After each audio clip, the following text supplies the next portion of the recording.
निसिहाय मथेण वंदामि। इच्छामि खमासमणो वंदेवु जावणी जाय निसिहाय मथेण वंदामि। इच्छकार सुहराई सुख तप शरीर निराबाध सुख संयम यात्रा निर्वहो छोजी स्वामी साता छेजी हाथ पाणी लाभ देजो। इच्छामि खमासमणो वंदेवु जावणी जाय निसिहाय मथेण वंदामि। इच्छा कारण संदिस भगवान अबूठ्योमि अमितरम रायम खामेव इच्छम खामेमि रायम। जंकिंची अपत्यं परपत्यं भत्ते पाणी विणे व्यवचे आलावे संलावे उचासळे समासळे अंतर्भाषाए उरी भाषाए जंकिंची मज्ज विण परिणम सोमवार बे जाण न जाणामि तसम इच्छामि दुक्कडम। इच्छामि खमासमो वंदेव जावणी जाय निसिहाय मथेण वंदामि। इच्छा कारण संदेश भगवान वायना संदेशाव। इच्छम इच्छामि वंदेव जावणी जाय निसिहाय मथेण वंदामि। इच्छा कारण संदेश भगवान वायना लेशु इच्छम इच्छामि खमासमो वंदेव जावणी जाय निसिहाय मथेण वंदामि। इच्छा कारण संदेश भगवान वायना प्रसाद कराव सोजी। नमो हरिहंताणं नमो सिद्धाणं नमो आर्याणं नमो वज्रायणं नमो लोहे सर्वसारणं। एषु पञ्च नमोकारो सर्वपापप्रणाशनं मङ्गलानं च सर्वेषु परमं हवै मङ्गलम्। जय जगजीव जोनि वियाणो जगगुरु जगानंदो जगन्नाथो जगवंदो जय जगत्यामो जय सुयाण बबो तीर्थयरणम अपचिमो जय जय गुरुलोगान जय महावीर।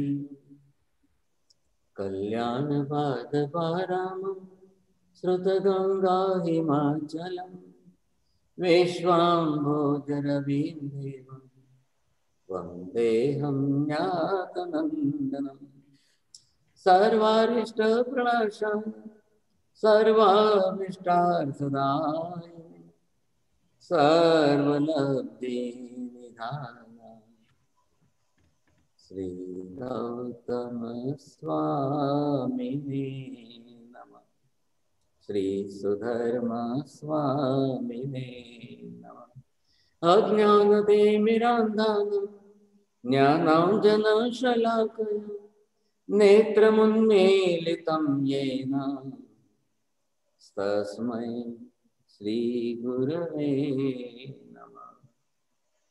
धर्मलाल मथेन वंदामि मथेन वंदामि महाराज जी। मथेन वंदामि गुरु जी। मथेन वंदामि मथेन वंदामि मथेन वंदामि साहेब जी। मथेन वंदामि मथेन वंदामि बहुत आशीर्वाद।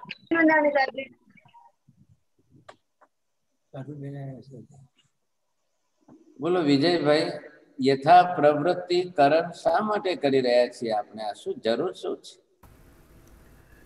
જે મિથ્યાત્વને જે ઇન્ટેન્સિટી છે એની ઓછી કરવા માટે અને મિથ્યાત્વથી ગુણસ્થાનમાં જવા માટે. બોલો, જેને પણ ફાવતું હોય બોલો.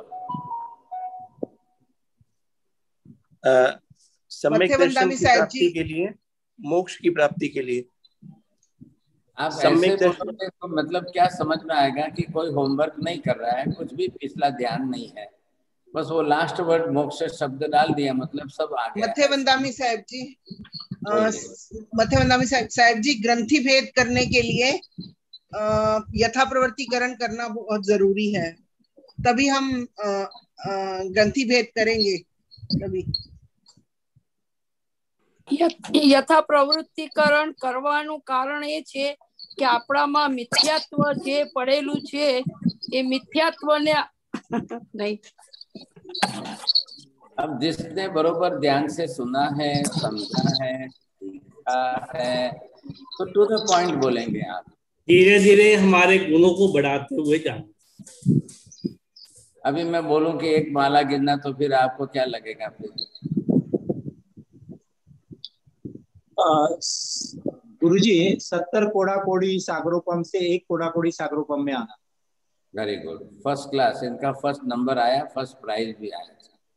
चलो, अब ये बात आपको सबको अच्छी तरह से ख्याल आ रही है कि हम जिस कक्षा में यहाँ पर 70 अब 70 कोड़ा कोड़ी सागरोपम है, अब ये हमको धीरे धीरे कैजुअली नीचे उतरना है। आप कितने नीचे उतर करके किस तरह से कैसे इसको घटाएंगे, कितने प्रमाण में घटाएंगे। अब ये घटाते घटाते आपको जो भी करना है, तो यहाँ आते आते आपको 1 के अंदर जाना है। बस ये सबसे बड़ा main the reason for that why we are doing this type of यथा प्रवृत्तिकरण। क्या लें, अब इसके सपोर्टिंग में जितना भी आपको ये रिजल्ट लाना है, अब इसके रिजल्ट लाने में कोई एकदम तो नहीं हो जाएगा। मैंने ये पहले भी आपको थोड़ा क्लियर किया है। अब जैसे आप चलेंगे 70 से 60 पर आए, 50 पर आए, 40 पर आए, अब आप जिस तरह से आगे बढ़ते बढ़ते जो है, अब घटते घटते आप जिस तरह से आएंगे, तो ये कैसे होगा। अब जितना हम और जो जितना भी लेशिया का डिस्कशन कर रहे हैं, कसायों का डिस्कशन कर रहे हैं, आर्तरोध ध्यान का कर रहे हैं, अभी मित्रा आदि दृष्टि का 8वां दृष्टि का कर रहे हैं, अष्टांग योग का करें, 8 दोष दूर करना है, 8 गुण बढ़ाना, ये सब इसके लिए है, ये सपोर्टिंग इसके लिए। अरे ख्याल में थोड़ा ध्यान दीजिए। मैं I will request you all कि don't listen is only as a lecture. आप ये मत सुनिए कि बस ये अच्छा है, व्याख्यान है, चलो बैठेंगे सुनेंगे। नो, ये स्टडी है, ख्याल है। और ये बहुत बड़ी रहस्य की बातें जनरली नहीं खुलती है, क्योंकि हम अगर एलकेजी लेवल में ही रह जाएंगे तो इतनी डेप्थ में जाकर के कभी इसको क्लियर नहीं कर पाएंगे। मैं आपको सबको धन्यवाद देता हूं कि इतने महीनों से भी आप लोगों ने अपना इंटरेस्ट बनाया है, लेकिन इस इंटरेस्ट का मीनिंग ये ना समझें चलो भाई क्लास है, चलो સાંભળવા મળશે, બેસીશું કલાક સાંભળશું, જોઈશું, જે હશે તે સમજણમાં પડશે तो ठीक, आवड़શે तो ठीक, नहीं ऐसा मत सोचिए। आप उसके लिए बरोबर जो है स्टडी करके समझिए।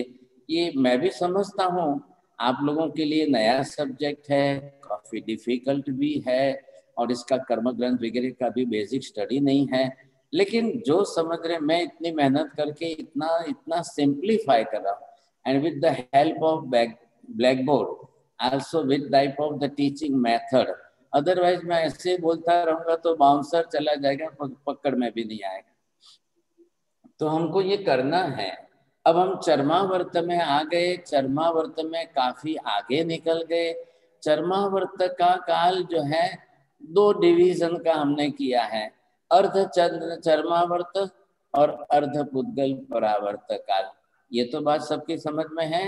सोहिनी बहन बोलो। मैं वापस रिवर्स जाऊंगा तो फिर टाइम बिगड़ेगा। बीना बहन बोलो। चरमावर्त के 2 डिवीजन करके हमने कैसे किया है? अर्ध पुद्गल परावर्तन और अर्ध चरमावर्त। अर्ध पुद्गल परावर्तन में अवश्य जीव आत्मा मोक्ष में जाती है, वो सम्यक दर्शन होने के बाद आता है। अब ये चरमावर्त का मतलब क्या है? 1 करोड़ा करोड़ी 70 थी, 1 करोड़ा करोड़ी सागर पाऊँ। एक माला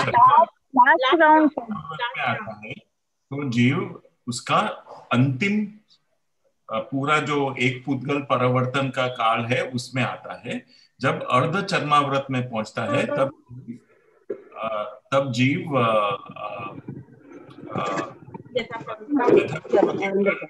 प्रवेश करता है, ग्रंथि भेद करता है, तभी चरमावर्त का सीधा शब्दार्थ है लास्ट राउंड। जी। और लास्ट राउंड कितना बड़ा है? 1 पुद्गल परावर्तन नहीं, अनंत होते हैं, अनंत काल जाता है, वो लास्ट राउंड में होता है।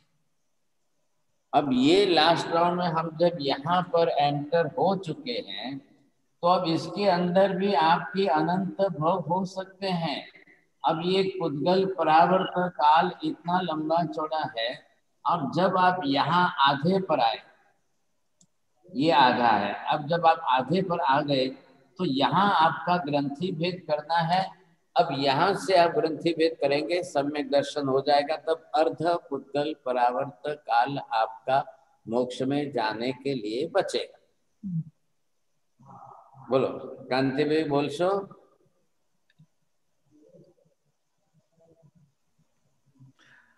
चर्माव्रत में अब ये जो जी हाँ, ये जो चर्मावर्त है, अब इसमें हम चलते आ रहे हैं।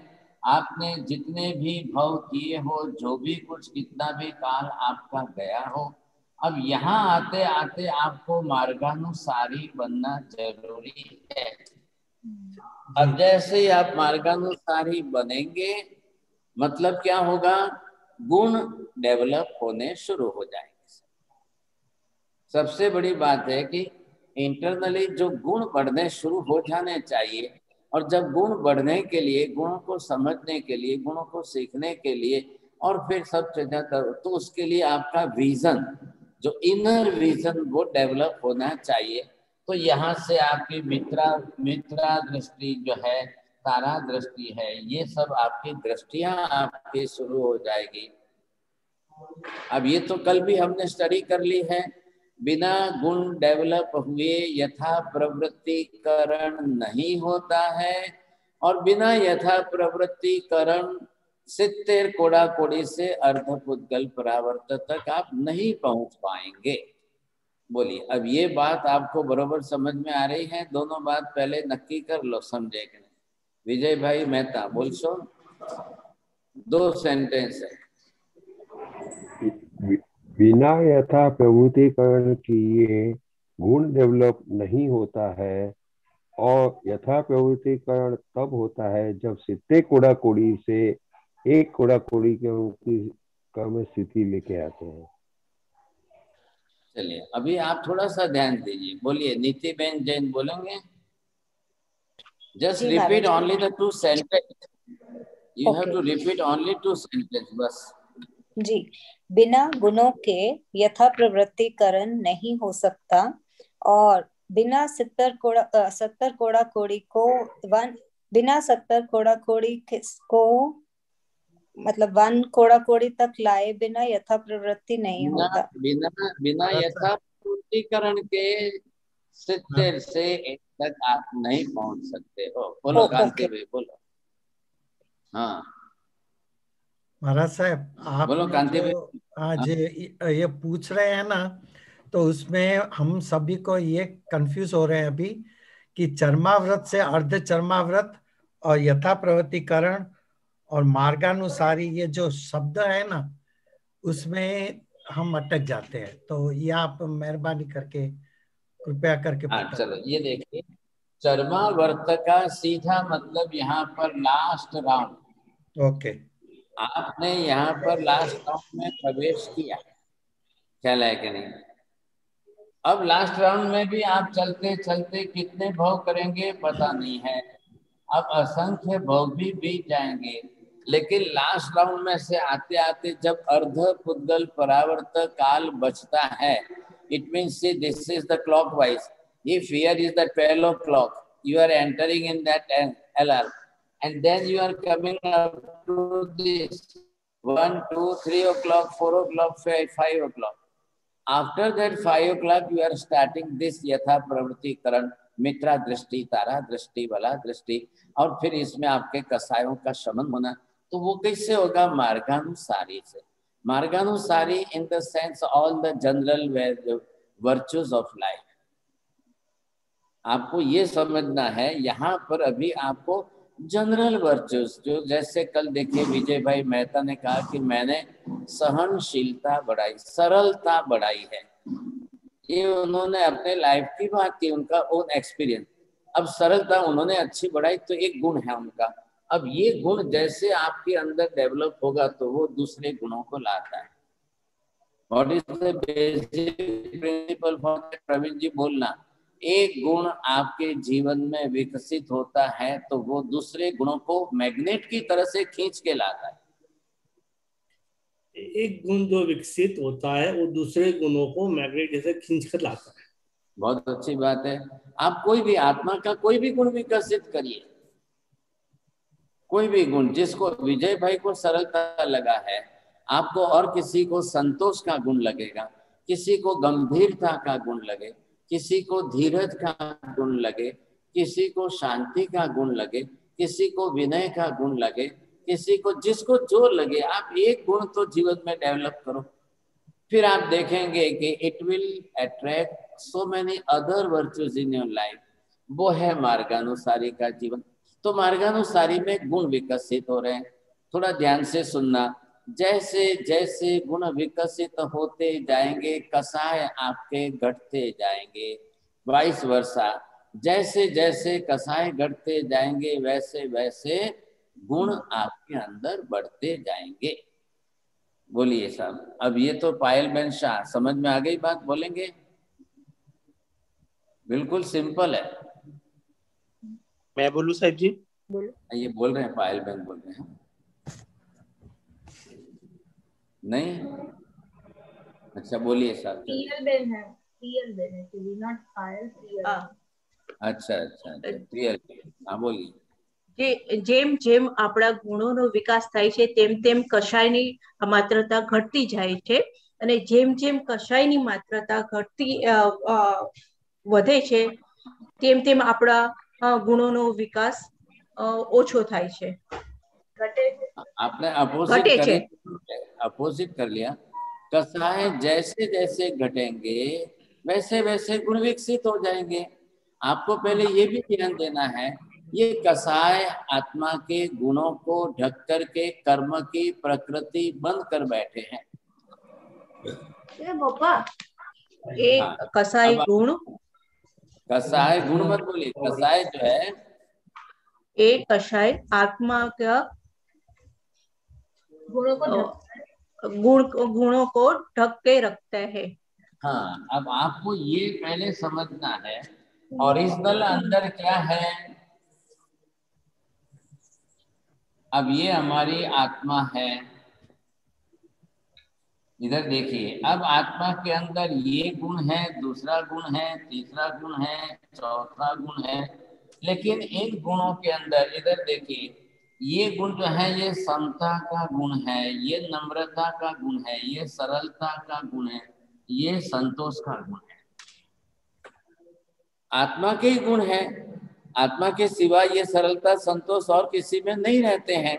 लेकिन हुआ क्या है, ये गुण कर्म के आवरण से दब गया, ये भी गुण कर्म के आवरण से दब गया, ये भी गुण कर्म के आवरण से दब गया। अब जो कर्म का आवरण है उसका नाम पड़ा ये क्रोध मोहनीय कर्म, ये मान कसाय मोहनीय कर्म, ये माया कसाय मोहनीय कर्म, ये लोभ कसाय मोहनीय कर्म। आ गया ख्याल में? अब है तो क्या है, कसाई ही है। क्रोध मान माया लोग हैं, ये सब कसाय का रूप है। इन्होंने ही गुणों को ढक करके रखा है। अब आप इन कर्म कसायों को जितना घटाएंगे उतने अंदर से गुण बढ़ेंगे। अभी विजय भाई कह रहे हैं सरलता, तो उनके ऊपर कौन सा है? माया कपट का कर्म आवृत कर्म की प्रकृति है, वो मोहनीय कर्म की प्रकृति है। अब ये वो घटाएंगे, कसाय की प्रकृति घटेगी तो अंदर से सरलता का गुण बढ़ेगा। सबके अंदर, सबके लिए की सबकी आत्मा एक सरीखी है, सबके कर्म एक सरीखे नहीं है। आ गया ख्याल में? सबकी आत्मा, अनंत जीवों की सबकी आत्मा एक सरीखी एक जैसी है, कोई चेंजेस नहीं है। सबके गुण सबके एक सरीखे। कर्म का आवरण जो ऊपर लग जाता है उसके अंदर वेरिएशन बहुत है, कम ज्यादा सबके प्रमाण में है। सब बोलो, ललिता बहन बोलेंगे?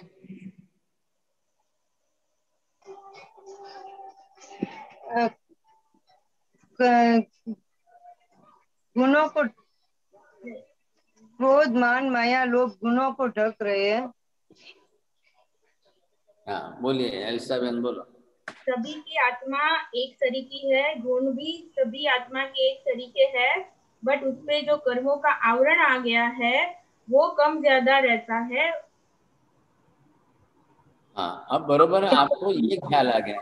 तो महावीर हमको क्या सिखा रहे हैं, भगवान क्या सिखा रहे हैं? आपको कर्मों के आवरण घटाने हैं। आप कर्म के आवरण जैसे जैसे कम करते जाओगे वैसे वैसे गुण अंदर बढ़ते जाएंगे। बस इतनी सी बात को आप ध्यान में रखेंगे, समझे कि नहीं? तो भगवान ने क्या कहा है? गुणोपासना सबसे बड़ा धर्म है। बोलिए माता जी, बोलेंगे?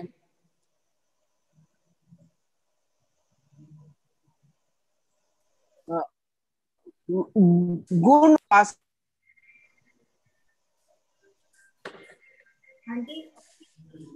बोलिए सर जी। गुणोपासना बाचना यानी क्या? गुण गुण गुणों की गुण उपासना गुण करना उपासना सबसे बड़ा धर्म है। हाँ जी। अब ये सबसे बड़ा देखिए, मैंने धर्म है। लिखा। अब ये धर्म दो प्रकार का है। एक प्रकार का धर्म आपका क्रियात्मक धर्म है। अब क्रियात्मक धर्म के अंदर आप दर्शन करो, पूजा करो, सामायिक करो, जो भी करना है करो। अब ये आपका क्रियात्मक धर्म है। और ये दूसरे नंबर पर ये जो है आपका गुणात्मक धर्म है। अब आपको ये ख्याल आना चाहिए, दोनों के अंदर आप देखेंगे आपको समझ में आ जाएगा, समझेंगे। अब आप किस समय क्रियात्मक धर्म में क्या आ गया? आपने दर्शन किया, पूजा की, सामायिक की, प्रतिक्रमण किया, ये आपका क्रियात्मक धर्म है। लेकिन क्रियात्मक धर्म के साथ गुणात्मक धर्म अंदर से विकसित न हो तो सामायिक की लेकिन समता प्रकट नहीं हुई, पूजा की लेकिन पूज्य भाव प्रकट नहीं हुआ, नवकार मंत्र का जप कर रहे हैं लेकिन नम्रता प्रकट नहीं हो रही है। नम्रता गुण है, तो ये गुण जब विकसित होंगे तभी काम होगा, नहीं तो नहीं होगा। आ रहा है ख्याल में आपको? तो गुणों को कैसे बढ़ाना है? सामायिक गुणों को, समता गुण को बढ़ाने की प्रैक्टिकल क्रिया है।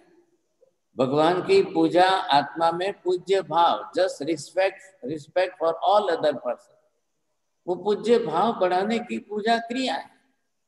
नम्रता का गुण, विनय गुण बढ़ाने के लिए नमस्कार महामंत्र की साधना है। हमने क्या किया है? क्रियात्मक रिचुअल्स क्या लाया? तो रिचुअल्स की क्रियाओं को करके संतोष मान लिया, मैंने बहुत धर्म कर लिया, मैंने बहुत धर्म कर लिया, मैं घणुं कर्યું છે, मैं घणुं कर्યું છે। हम अपने अंदर खुश हो जाते हैं, लेकिन हम ये नहीं सोचते हैं कि हमने जो कुछ किया है, जितना किया है, उसके साथ गुणों का विकास करना जरूरी है कि नहीं है? गुण विकसित नहीं होंगे तो कैसे हो? क्रिया तो आपकी 2 घड़ी की सामायिक 48 मिनट में पूरी हो गई, पूजा तो आपकी आधे घंटे में मंदिर में पूरी हो गई साहब। वो क्रिया है, वो पूरी हो जाएगी, लेकिन आपको जो करना है वो करना। तो यहाँ पर क्या बात आई कि ये हमारा जो है इन कर्मों के अंदर, मैंने आपको बताया था एक बार। अब आप ये देखिए, आत्मा है और आत्मा के ऊपर ये जितने कर्म हैं, इन कर्मों के अंदर बाकी के कोई कर्म जितने छोटे बड़े जैसे भी होंगे, समझेंगे, ये कर्म सब अलग अलग प्रकार के कर्म हैं। और कर्मों ने सब ने अलग अलग तरीके से आत्मा के गुणों को ढक करके रखा है। पर्टिकुलर यहाँ पर ये समझिए, ये जो है ये किसका है, कौन सा है? ये जो गांठ बनी है तो ये मिथ्यात्व है और ये अनंतानुबंधी कसाय है। अब ये जो इसने जो ये कर्म बांध करके रखा है आत्मा के ऊपर, अब ये किसका कितना बढ़ता जाता है, घटता जाता है। अब ये अंदर जो है मिथ्यात्व मोहनीय कर्म की प्रकृति हो गई।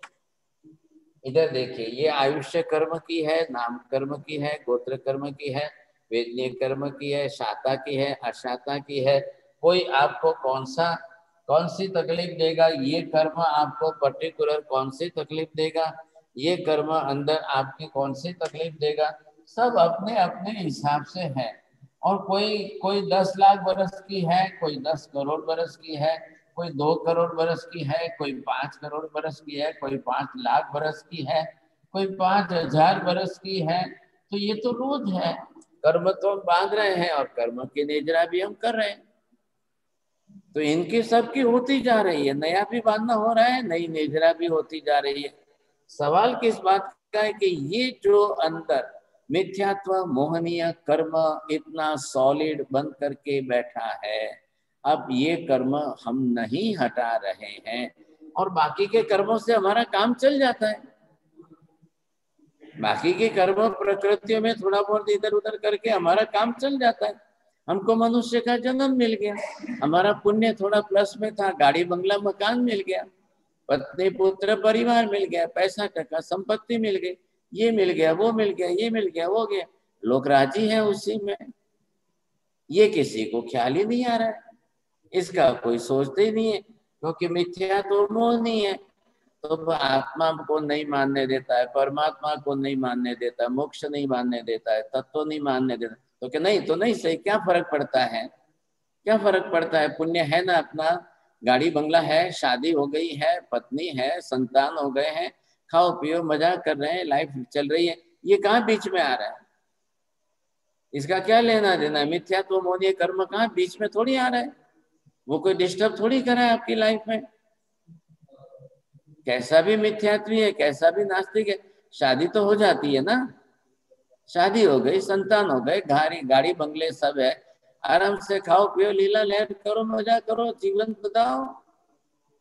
और वो तो लोगों को संसार के व्यवहार में तो just eat drink and B Mary, वो तो अच्छा ही लगता है लोगों को। ये कहाँ आपके बीच में आ रहा है? ये कर्म किसी की लाइफ के अंदर बीच में नहीं आ रहा है, इसलिए लोग इसको इग्नोर करते हैं। जाने दो भाई, पड़ा रहने दो, है तो है, पड़ा रहने दो, क्या है, देखेंगे जब भी कभी।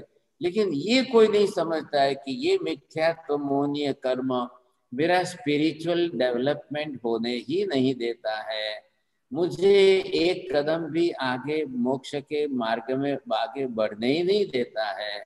मैं मोक्ष की दिशा में एक कदम भी आगे बढ़ ही नहीं सकता हूँ। न तो मैं कुछ मानने को तैयार हूँ, न मैं कुछ समझने को तैयार हूँ, न मैं कुछ प्रैक्टिकल आचरण करने को तैयार हूँ, कुछ भी नहीं। ये किसको ख्याल आ रहा है? लाइफ सबकी कैसी है, कोई भी हो, प्राइम मिनिस्टर हो, प्रेसिडेंट हो, हूएवर सो मे बी, किसको तकलीफ पड़ रही है?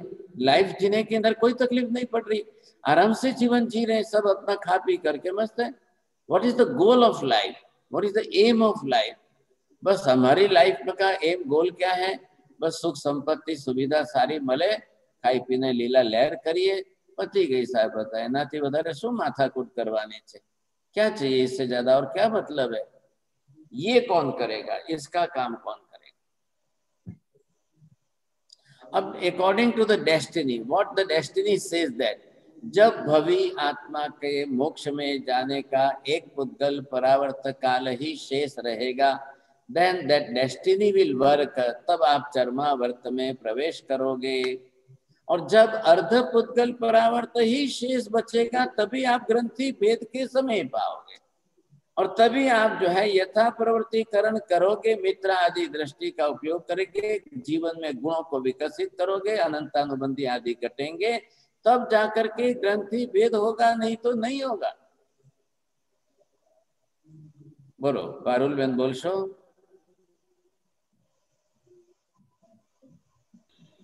नहीं साहिब जी, I understood but I can't reproduce.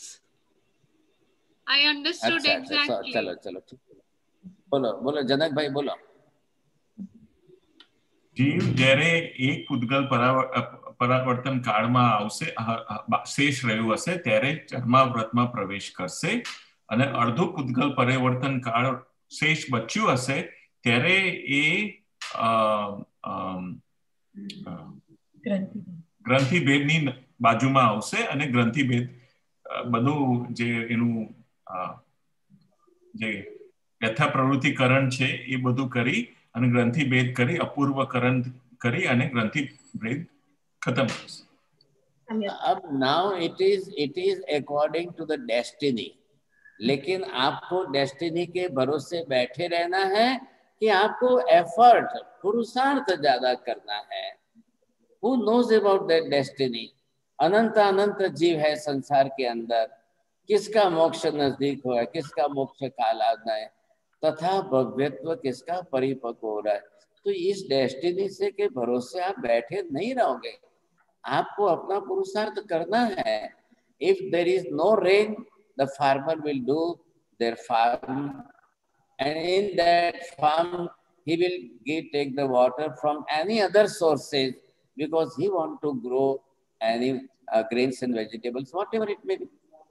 If there is no rain, if there will be, the rain is not coming, then what to do? Anyhow, we have to give the water to the farmer. So, and from any other sources, he will take the water. कहीं से भी तो लाना पड़ेगा पानी, नहीं तो कैसे होगा? तो वो पुरुषार्थ हमको करना बहुत जरूरी है। पुरुषार्थ हमारा किसमें? अब ये सब कर्म की प्रकृति है। बोलो હવે કાંતિભાઈ, તમે જો આ તમે આયુષ્ય કર્મ ખપાવા શું પુરુષાર્થ કરી રહ્યા છો? कुछ भी नहीं, कुछ नहीं। हाँ, आपने जब से जन्म लिया है तब से मृत्यु तक आप चल रहे हो, आपकी श्वासोश्वास चल रही है, लाइफ चल रही है, without any effort, without doing any effort, normally आपका चल रहा है। तो कोई आयुष्य कर्म के बारे में क्यों सोचे? ज्ञानावरण्य दर्शनावरण्य के बारे में कोई क्यों सोचे? भाई साहब, जो हमको इंटेलेक्चुअल लेवल जो जन्मजात मिला है बस। अपना क्या काम है? जरूरी थोड़ी है मेरी डिग्री क्या है, मैं 10th फेल हूँ या 9th फेल हूँ या पास हूँ। साहब, इंटेलेक्चुअल लेवल बहुत अच्छा है, मैं अपना कमा सकता हूँ, पैसा कमा रहा हूँ, घर चला रहा हूँ, बस सफिशिएंट है। क्या जरूर है? कोई आज प्राइम मिनिस्टर मोदी की जो है डिग्री पूछने जा रहे हैं क्या? क्वालिफिकेशन कोई पूछने जा रहा है क्या? He is running the whole nation. यहाँ पर ये सब कर्म प्रकृति का काम हो जाएगा। इसमें पुण्य प्रकृति है, पाप प्रकृति है, शुभ प्रकृति है, अशुभ प्रकृति है, किसनी 20% प्रकृति है। तो हमारा फिजिकल स्ट्रक्चर तैयार करती है, गर्भकाल के अंदर शरीर बनाती है। अब जो बन गया सो बन गया, जैसा बन गया सो बन गया। Now you are living your life. अब आपने कोई अपने स्किन कलर के बारे में सोचा है? बोलो विजय भाई, શું કર્યું તમે તમારી સ્કિન કલર બદલવા માટે 60 યર્સ ની અંદર તમે શું કર્યું? फेयर एंड लवली ट्राई કર્યું ફર કાઈ વસર नहीं। अरे आपने फेयर एंड लवली कितना भी ट्राई लगाया, क्या किया आपने? चेंज हुआ क्या स्किन कलर? नहीं हुआ सर जी, नहीं हुआ, होने वाला भी नहीं है। तो कर्म की थ्योरी का बेसिक प्रिंसिपल लिख करके रखो। जन्मजात गर्भ में जो स्किन कलर मिल गया वो परमानेंट रहता है, वही मृत्यु तक आपका रहना है। There will be no change at all. Fair and lovely की ऐसी सैकड़ों कंपनियां आएगी, महिलाओं को लुभाएगी और उसके पास वह करोड़ों रुपए कमा लेगी। आटली फेयर एंड लवली आटली जो कलर चेंज करती हो तो बधी भैंसों ने गोरी करी दी है। चाल से थसे एक भी भैंस को नहीं कर पाओगे। और फेयर एंड लवली वाले को बोलो अफ्रीका के अंदर उसका प्रोडक्ट बेचने जाए साहब, वो भी समझता है नहीं साहब, हम यहाँ के लोगों को ही मूर्ख बना सकते हैं, अफ्रीका में फेयर एंड लवली कोई काम ही नहीं आएगी।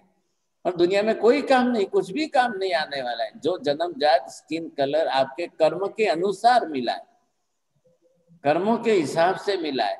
गोरी माँ का बेटा जो है काला है और काली माँ की बेटी गोरी भी है। तो ये तो सब हम देख रहे हैं, ये भी कर्म के। इधर देखिए, वर्ण कलर है, गंध रंग है, रस का है, स्पर्श का है, ये सब शरीर नाम कर्म की प्रकृतियां है। बन गया तो बन गया, जो शरीर जैसा बनना था बन गया। You can't change, you can't do anything at all. जिसमें आप कुछ कर सकते हो वो है आपका मोहनीय कर्म। मोहनीय कर्म की 28 कर्म प्रकृतियां हैं। Now it is in your hand, you can change. आप चेंज ला सकते हो। फिर दिमाग में सेट मत रखना कर्म तो बंधाई गया, कहीं थाय नहीं, कहीं बदलाय नहीं, कहीं फर्क पड़े नहीं, कहीं ओछा बदता था नहीं। Don't see like this, don't think like this, कुछ भी मत सोचिए। मोहनीय कर्म की प्रकृति और ज्ञानावरण्य दर्शनावंतराय की जो इतने ज्यादा, मतलब जिसको हम सॉलिड कहते हैं या जिसको हम यहाँ पर एकदम ऐसे कर्म के जिसको निकाचित कहते हैं, वो आप चेंज नहीं कर सकते हो। अदरवाइज दूसरी कर्म की प्रकृतियों को आप चेंज कर सकते हो। निकाचित कर्म की प्रकृतियों के परसेंटेज 5 to 10, मैक्सिमम 5 to 10, और वो भी निकाचित कर्म की प्रकृतियां मैक्सिमम किस में होती है? मोहनीय कर्म के अंदर होती है। कसाय मोहनीय में ही होती है। निकाचित का मतलब ये कि इतनी ये सब निकाचित कर्म की प्रकृतियां मैक्सिमम आपके कसाय मोहनीय में ही पड़ी हुई है। उसको जो है क्षय करना बहुत डिफिकल्ट है, मुश्किल है, नहीं होगा। लेकिन बाकी की सैकड़ों कर्म प्रकृतियां हैं, ये चेंजेस होती रहती है, बदलती रहती है, आपको कुछ भी करो होता है। तो सबसे ज्यादा डिफिकल्ट है वो ये अनंतानुबंधी सप्तक, इसको बोलते हैं मिथ्यात्व मोहनीय और मिश्र मोहनीय सम्यक्त मोहनीय की 3 और साथ में अनंतानुबंधी कसाय की 4। ये 7 के लिए जो आपको एफर्ट करना है वो एफर्ट आपका यथा प्रवृत्तिकरण के अंदर होता है। तब जाकर के आप 70 कोड़ाकोड़ी सागरोपम से धीरे धीरे आप रिड्यूस करते करते एक कोड़ाकोड़ी के अंदर आएंगे।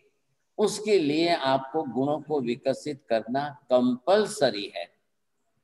अभी आप ये मत सोचिए कि वो आत्मा को मानेगा, मोक्ष को मानेगा, कर्म को, भगवान को, अभी कोई बीच में मत लाओ।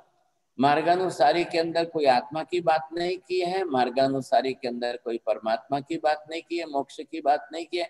एक थोड़ा जेंटलमैन बनकर सोसाइटी में, समाज में जीने के लिए क्या चाहिए, क्या उसका बिहेवियर कैसा होना चाहिए, उसकी बिलीफ कैसी होनी चाहिए, सोशल पर्सन, समाज एंड फैमिली सबके बीच में उसका नेचर कैसा होना चाहिए, साहब ये कॉमन गुण है, वो उसके अंदर आने चाहिए। जैसे कल हमने बात की, कम से कम दया का गुण आ जाए, कम से कम क्षमा मांगने का गुण आ जाए, कम से कम जीवन के अंदर क्रोध आदि कसाय कम होकर के आपके अंदर समता, नम्रता, सरलता, संतोष कुछ तो प्रकट हो जाए, तो जाकर के ये कसाय घटेंगे तो होगा। अब ये होते होते क्या होगा, यहाँ पर आकर के आत्मा को कैसी कक्षा बनानी है? अपुनर्बंधक।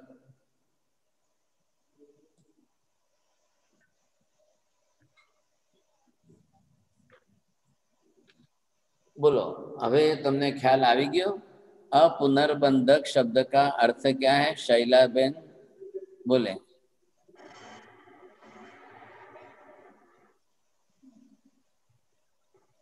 आत्मा नए कर्म फिर से नहीं बांधे। वाह, वेरी गुड।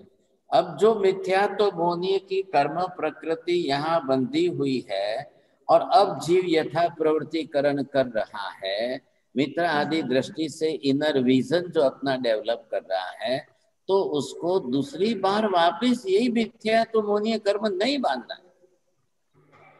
जिसको मैं यहाँ पर क्षय करने जा रहा हूँ, मैं जिसको खोलकर ग्रंथि भेद करने जा रहा हूँ, अब मुझे रिपीटेडली बार बार ये नहीं बांधना है। आज दिन तक मिथ्या तो मोहनीय कर्म की ये प्रकृति आत्मा ने कितनी बार बांधी है?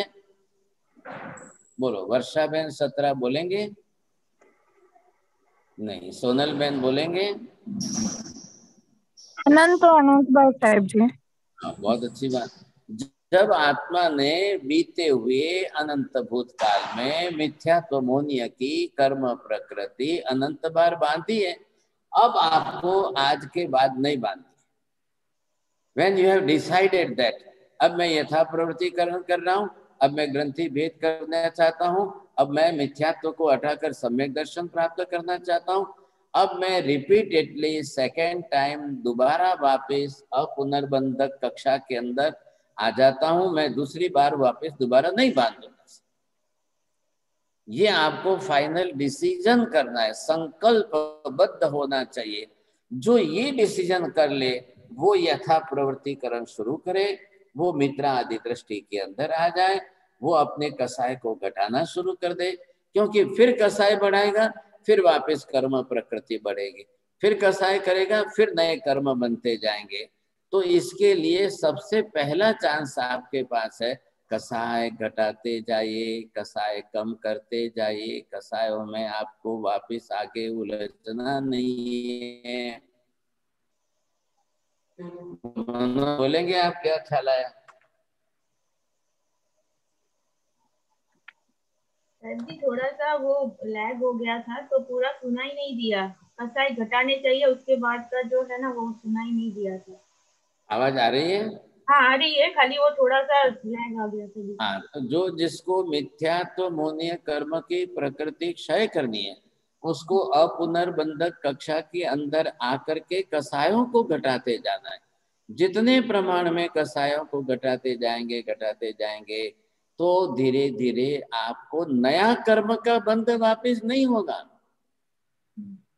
तो नया कर्म बंध जो हो रहा है, नए कर्म बंध की जो प्रकृति हमारी चालू है वो बंद होनी चाहिए। और अभी मैं इस पीरियड में आ चुका हूँ, just I enter in this, कि अब मुझे जो है बरोबर ध्यान रखना है कि मुझे नया वापस दोबारा तो नहीं बांधना है। ख्याल है? तो वो जो आपका संकल्पबद्ध एक डिसीजन हो जाएगा, अब आप इस कक्षा में आएंगे तब। तो कौन सा है ये आपको देखना। यहाँ पर आपका कौन था? अप्रत्याख्यान अनंतानुबंधी कसाय था। अब आप धीरे धीरे नीचे उतरते जा रहे हैं। अब आए आप यहाँ पर अप्रत्याख्यानीय के अंदर आए, यहाँ से नीचे उतर कर आए तो प्रत्याख्यानी कसाय तक आए। अब यहाँ से नीचे उतर करके आए तो आप संज्वलन कसाय के अंदर आए। अब ये क्या मतलब है इसका? ये कसाय की डिफरेंट कैटेगरीज यहाँ पर बता दी है।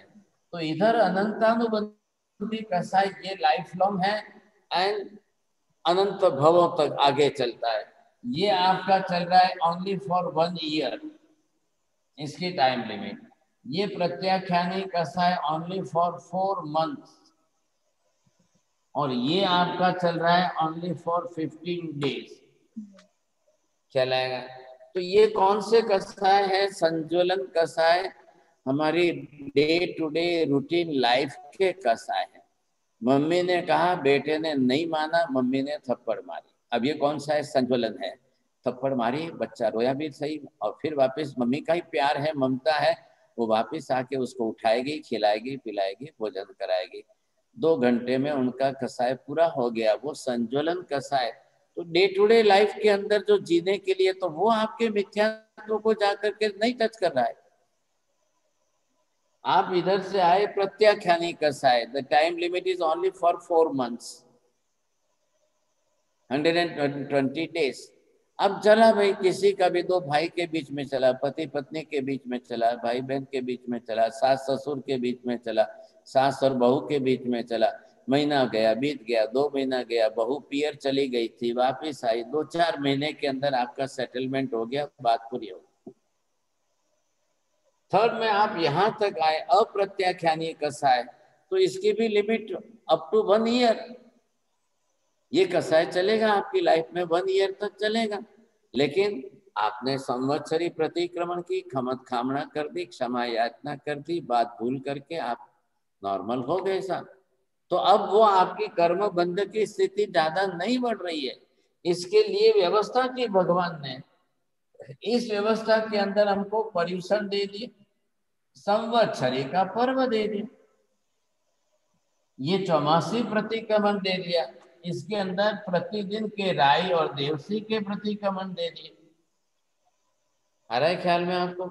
ये आपका यहाँ पर पूरा हो जाता है। लेकिन जब आपने ये बाउंड्री क्रॉस कर दी, अनंतानुबंधी कसाय में चल गए, this is for life time and this may be present after the death also in next life, ये चक्कर हमारा चलता रहेगा सब।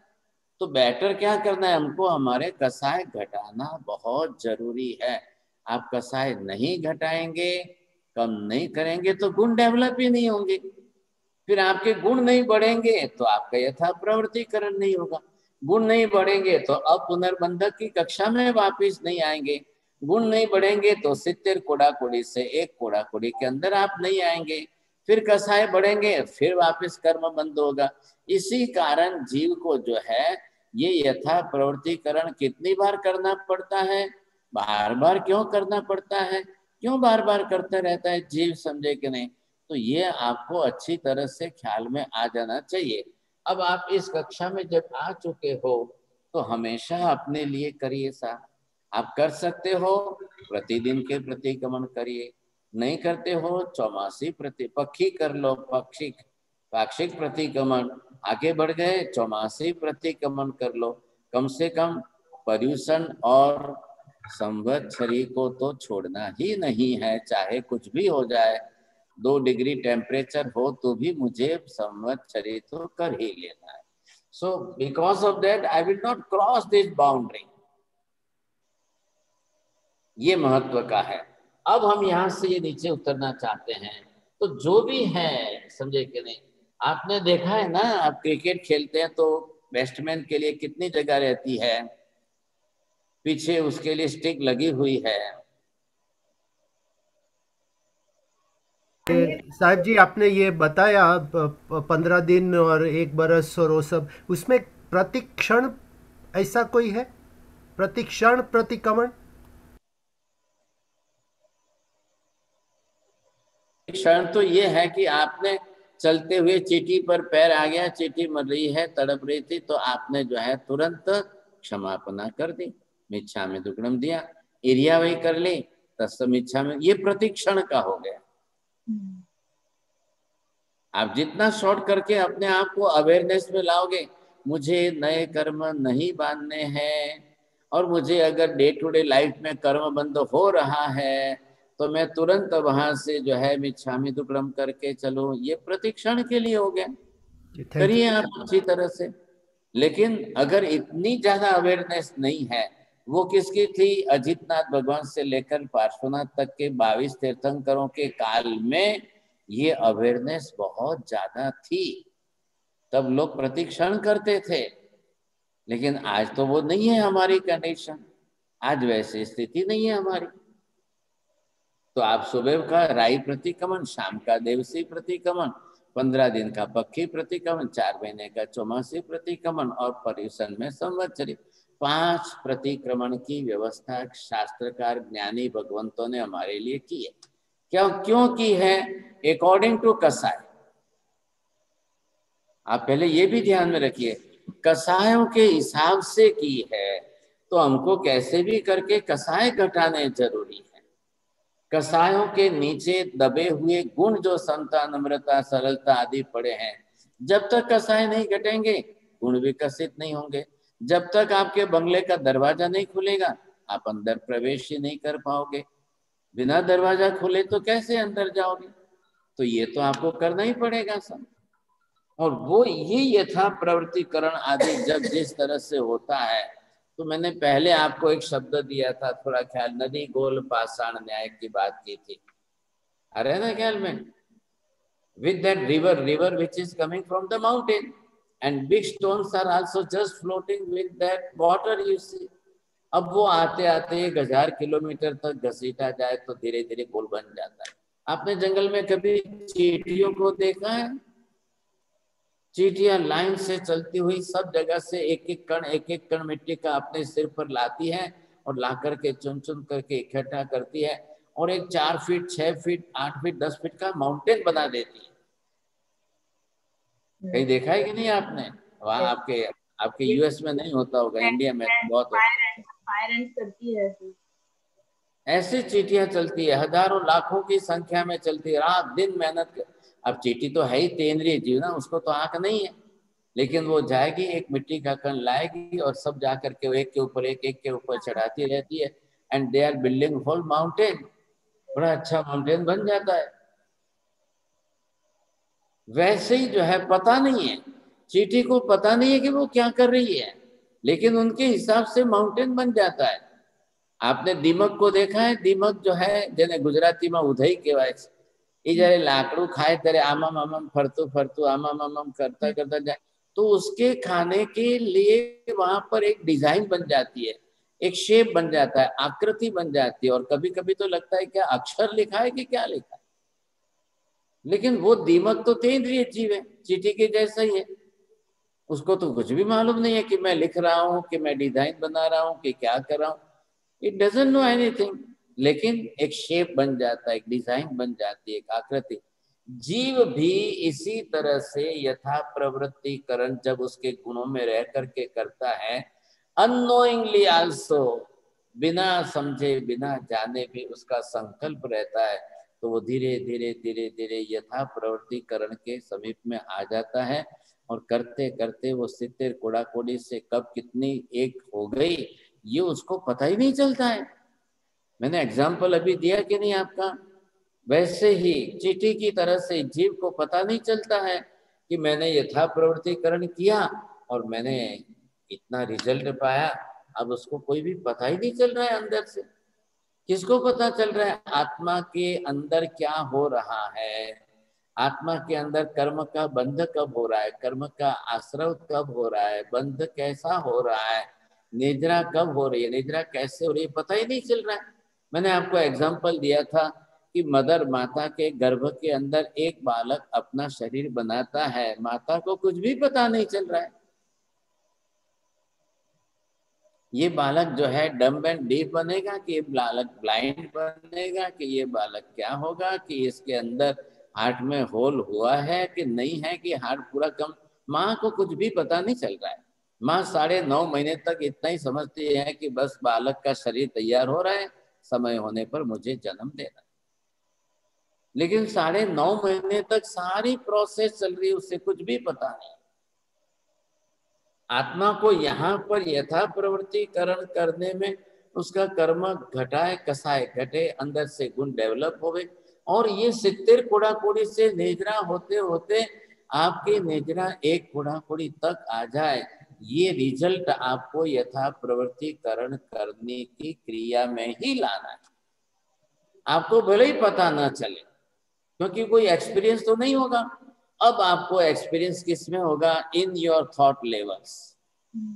आ रहा है ख्याल में, in your thought levels your thought will be just purified. आप समझ रहे हैं कि नहीं? The purification of your thought levels. अभी आप जैसे समझे कि नहीं ब्लड प्यूरिफायर क्या है, ब्लड का प्यूरिफिकेशन कैसे होता है, लोग कैसे अंदर तो मेडिसिन जाकर के ब्लड का प्यूरिफिकेशन करती है, समझेंगे, तब जाकर के आपके स्किन डिजीज क्योर होंगे, नहीं तो नहीं होंगे। तो स्किन डिजीज क्यों हुआ है, योर ब्लड बिकम इम्प्योर। अब वो ब्लड अशुद्ध हुआ है। कहाँ से आई अशुद्धि, आपके खाने पीने आदि में से कोई ना कोई अशुद्धियां ऐसी ब्लड में आई जिसके कारण आपका ब्लड खराब हुआ। अब ब्लड खराब हुआ तो ब्लड का रिफ्लेक्शन स्किन पर आएगा ही आएगा। तो हम वहां पर क्या है, जैसे डिटॉक्सिफिकेशन ऑफ द, आप सुबह में अगर मान लो कि कुछ पानी के साथ नमक ये डाल करके ले लेते हो, फिटकरी डालकर ले लिया आपने, पानी के अंदर नींबू डाल करके सुबह, वो डिटॉक्सिफिकेशन का काम करती है। And due to that detoxification your blood become pure. तो जब ब्लड प्योर ब्लड आपके अंदर बॉडी में घूमेगा, then there will be no chance of any other skin disease. Same like that the spiritual detoxification and purification. अब अंतर आत्मा में शुद्धिकरण कब होगा, कैसे होगा, वो आपके भावों की विशुद्धि पर है। इसलिए मैं यहाँ पर आपके लिए ये लेशा का विषय आपको समझा रहा हूँ। अब यहाँ पर ये आपकी कृष्ण लेशा है, ये उतरते उतरते अब आपकी कृष्ण लेशा के परसेंटेज घट रहे हैं कि नहीं घट रहे हैं। अब कृष्ण के साथ में ये नील लेशा आ गई, अब ये अकेली नील लेशा है। अब यहाँ से ये पीत लेशा बन कापोत लेशा बन गई है। अब इसके बाद जो है शुद्धिकरण आता है, ये पीत लेशा हो गई, पद्म लेशा हो गई, अब यहाँ आते शुक्ल लेशा हो जाएगी। तो क्या होगा कि इस लेशाओं के ऊपर की जितनी कसाय की धारा है, ये कसाय भी इनको इफेक्ट करते जा रहे हैं। अब आपकी लेशा सुधरती जाएगी, सुधरती जाएगी, सुधरती जाएगी, तो कसाय घटते जाएंगे, कसाय घटते जाएंगे, तो कर्म की बंध स्थिति अपने आप घटती जाएगी। सर जी, ये आपने जो गोल पासा की बात की, एक माँ और बेटी मतलब चाइल्ड डेवलपमेंट की बात की, तो ये सब जो आपने बताया वो बिना पुरुषार्थ वाली बात है, डेस्टिनी की बात है कि ये यथा प्रवृत्तिकरण हो रहा है, नेचुरली हो रहा है टाइम थ्रू, कि पुरुषार्थ से हो रहा है? देखिए, माँ का पुरुषार्थ नहीं है। मैंने क्या बोला है, जीव गर्भ में अपने कर्मानुसार शरीर की रचना कर रहा है। पुरुषार्थ माँ का है कि अंदर बालक का है। माँ के हाथ में कुछ भी होता तो माँ अपने बच्चे को ऐसा डम एंड डीफ या ब्लाइंड नहीं बनाती। लेकिन जीव कर्मानुसार, नाम कर्म की प्रकृति के अनुसार पुद्गल परमाणु लेकर शरीर की रचना कर रहा है। जीव को तो मालूम है, जीव जानता है।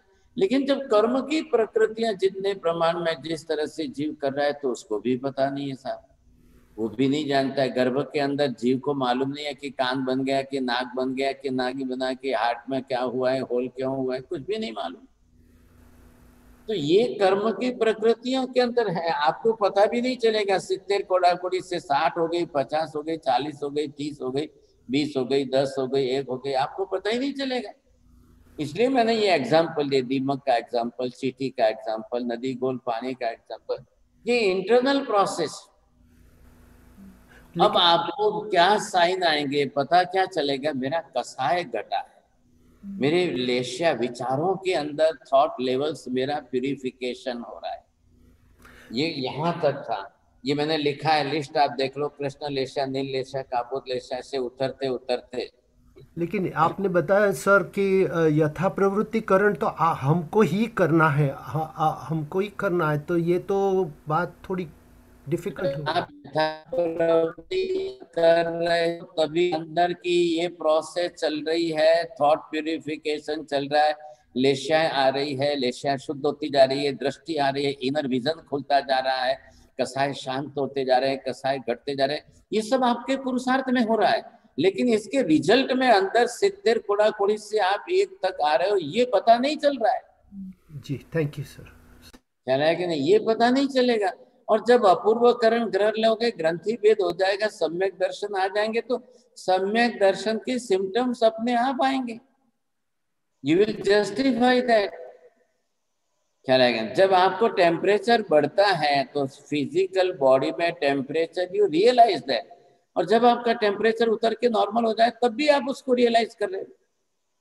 बाद में तो आएंगे ना, जब सब ग्रंथि भेद हो जाएगा तब आपके सिम्टम सामने आएंगे। नहीं हुआ है तो उसके भी सिम्टम सामने। ये प्रोसेस तो चल रही है ना, अंदर की ये प्रोसेस चल रही है।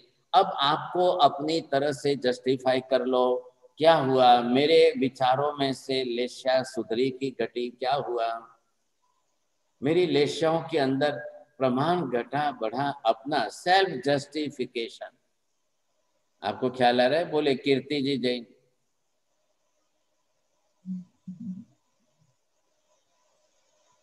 लेशिया में घटेगी तो अपने को मालूम पड़ेगा कि अपन इस तरफ जा रहे हैं आगे।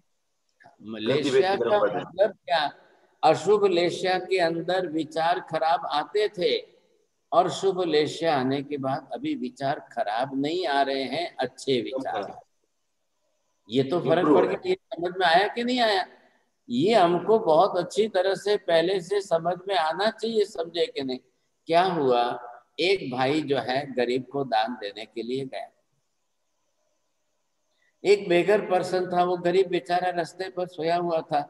उसने जिस तरह से अपने भी, मेरे को तो कम दिखता है, नहीं दिखता है, और शेठ ने अपनी तरह से 100 रुपए की नोट निकाली।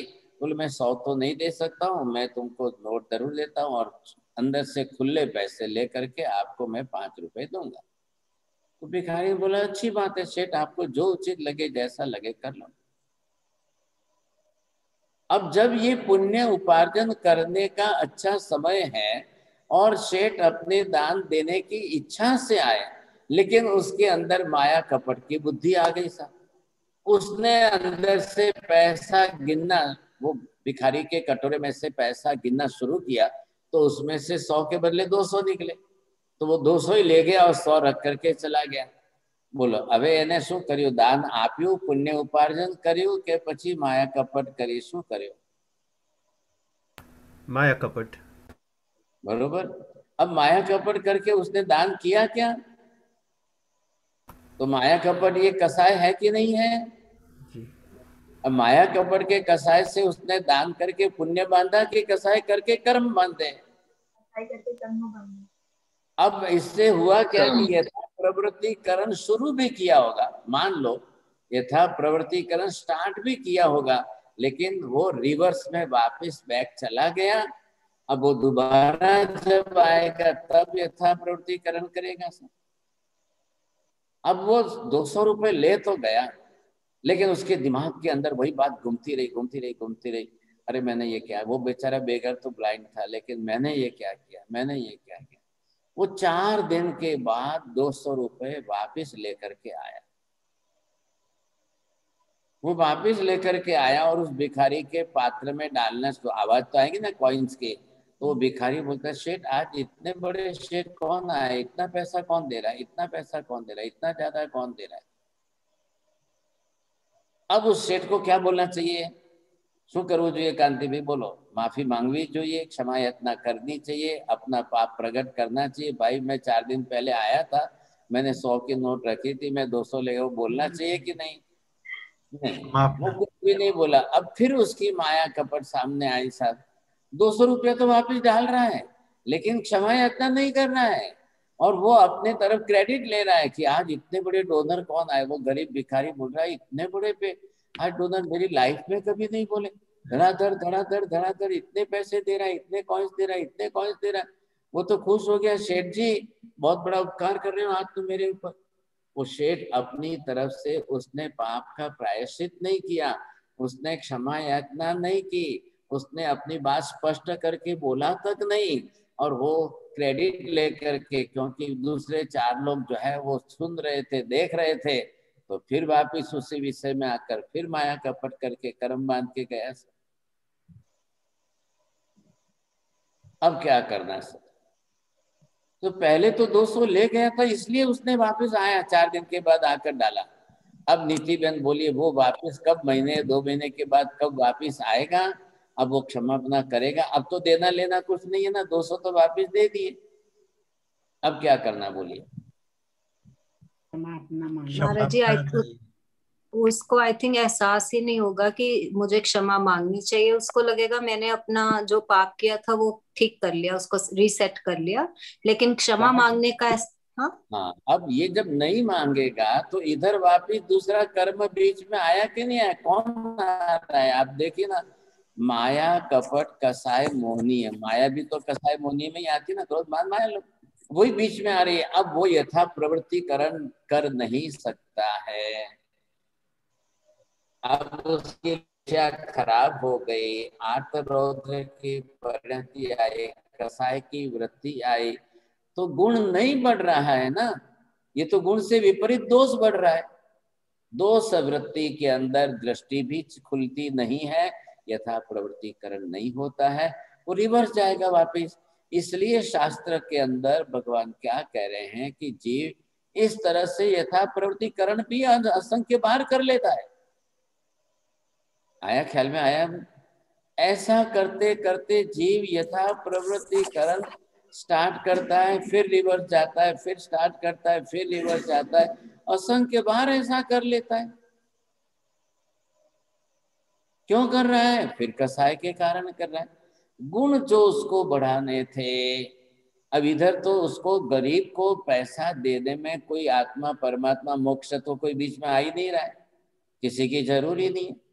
वो बेचारा रास्ते पर गरीब तड़प रहा है, उसको खाने पीने के लिए भी नहीं है। आप चलते जाते देखते हुए आपको दया आनी चाहिए। दुखी को देख करके दया आ जाए तो समझ लो कि आपके अंदर कसाय कम हो रहे हैं, गुण बढ़ रहे हैं, तो कल आप यथा प्रवृत्तिकरण शुरू कर सकते। बोलो पारुल बहन, बोलो क्या बोला मैंने?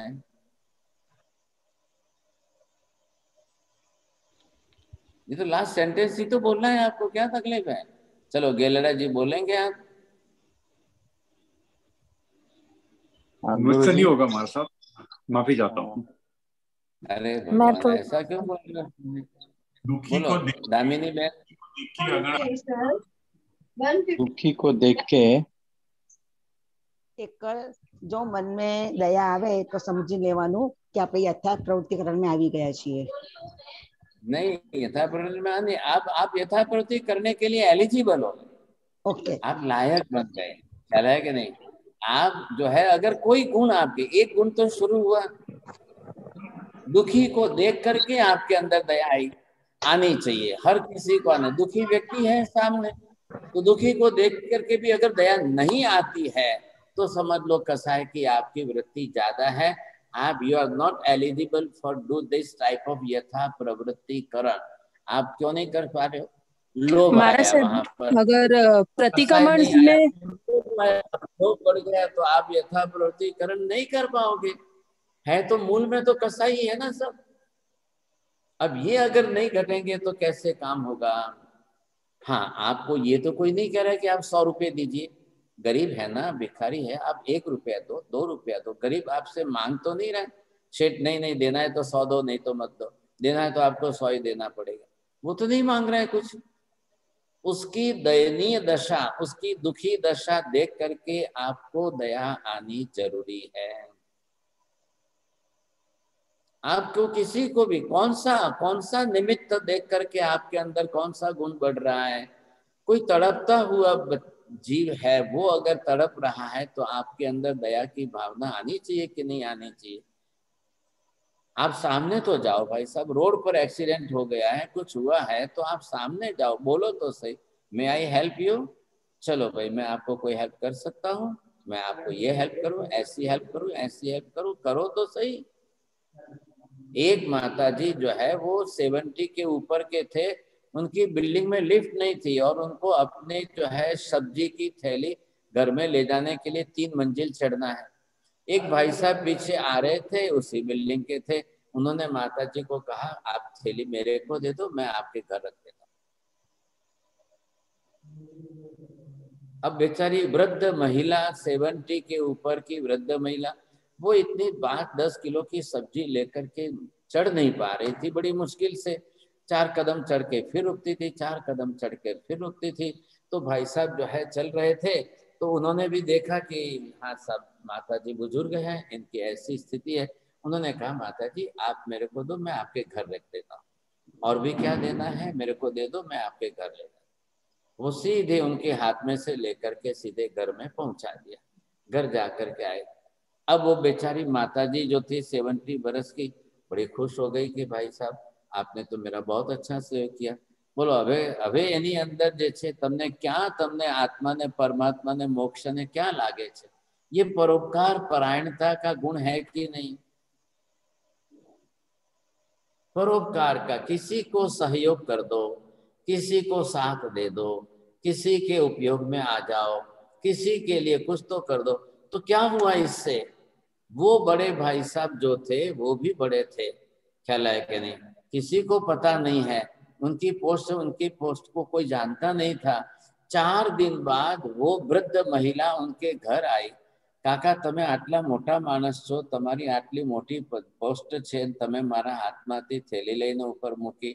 મને તો હવે ખબર પડી, હું તો જાણતી નહોતી, એટલે મને કોઈ કીધું કે આ તો બહુ મોટા MLA છે, મિનિસ્ટર છે।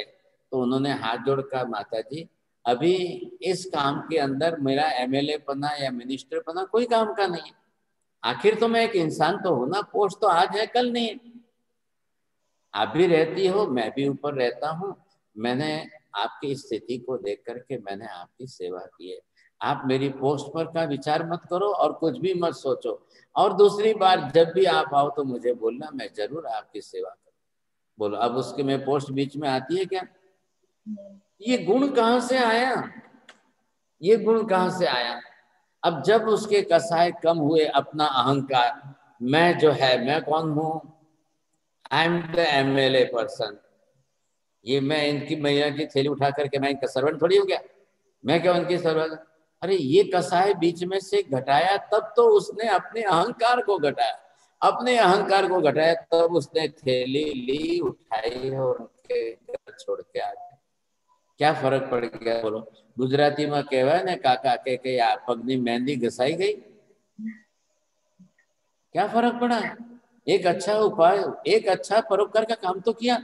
ऐसे शुभ परोपकार के काम से उस माताजी के मन में भी इनके प्रति विचार कितने अच्छे बने, और ये काम करने का, परोपकार का काम करने के लिए इनके विचार अच्छे बने, तब जाकर के ये लेश्या आपकी सुधरी।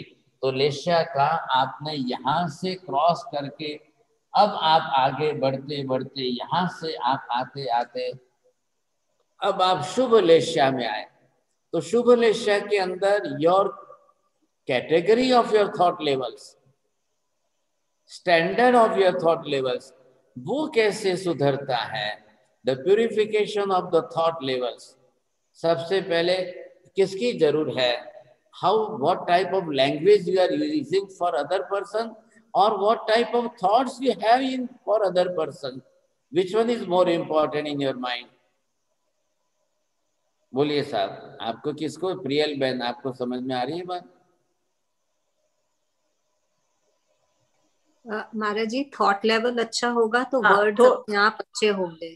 बिल्कुल सही, नेचुरल बात। आपके थॉट, क्योंकि थॉट्स तो किसी को पता ही नहीं चलते ना। आपको तो किसी की बात सुन करके, उनके शब्द सुनकर उनकी लैंग्वेज आपको समझ में आएगी, but you can't justify the thoughts of other person unless and until if you are not listening his language. तो जब आप किसी की लैंग्वेज सुनते हो और किसी के सेंटेंस के अंदर, लैंग्वेज के अंदर उस प्रकार की नम्रता, विनय, विवेक, सरलता, सज्जनता कुछ तो है, तब जाकर के उसकी एक शब्द की बात किसी को नहीं करती है। और उसी जगह पर आप जाकर के क्लेश कसाई की भाषा बोलकर देखो,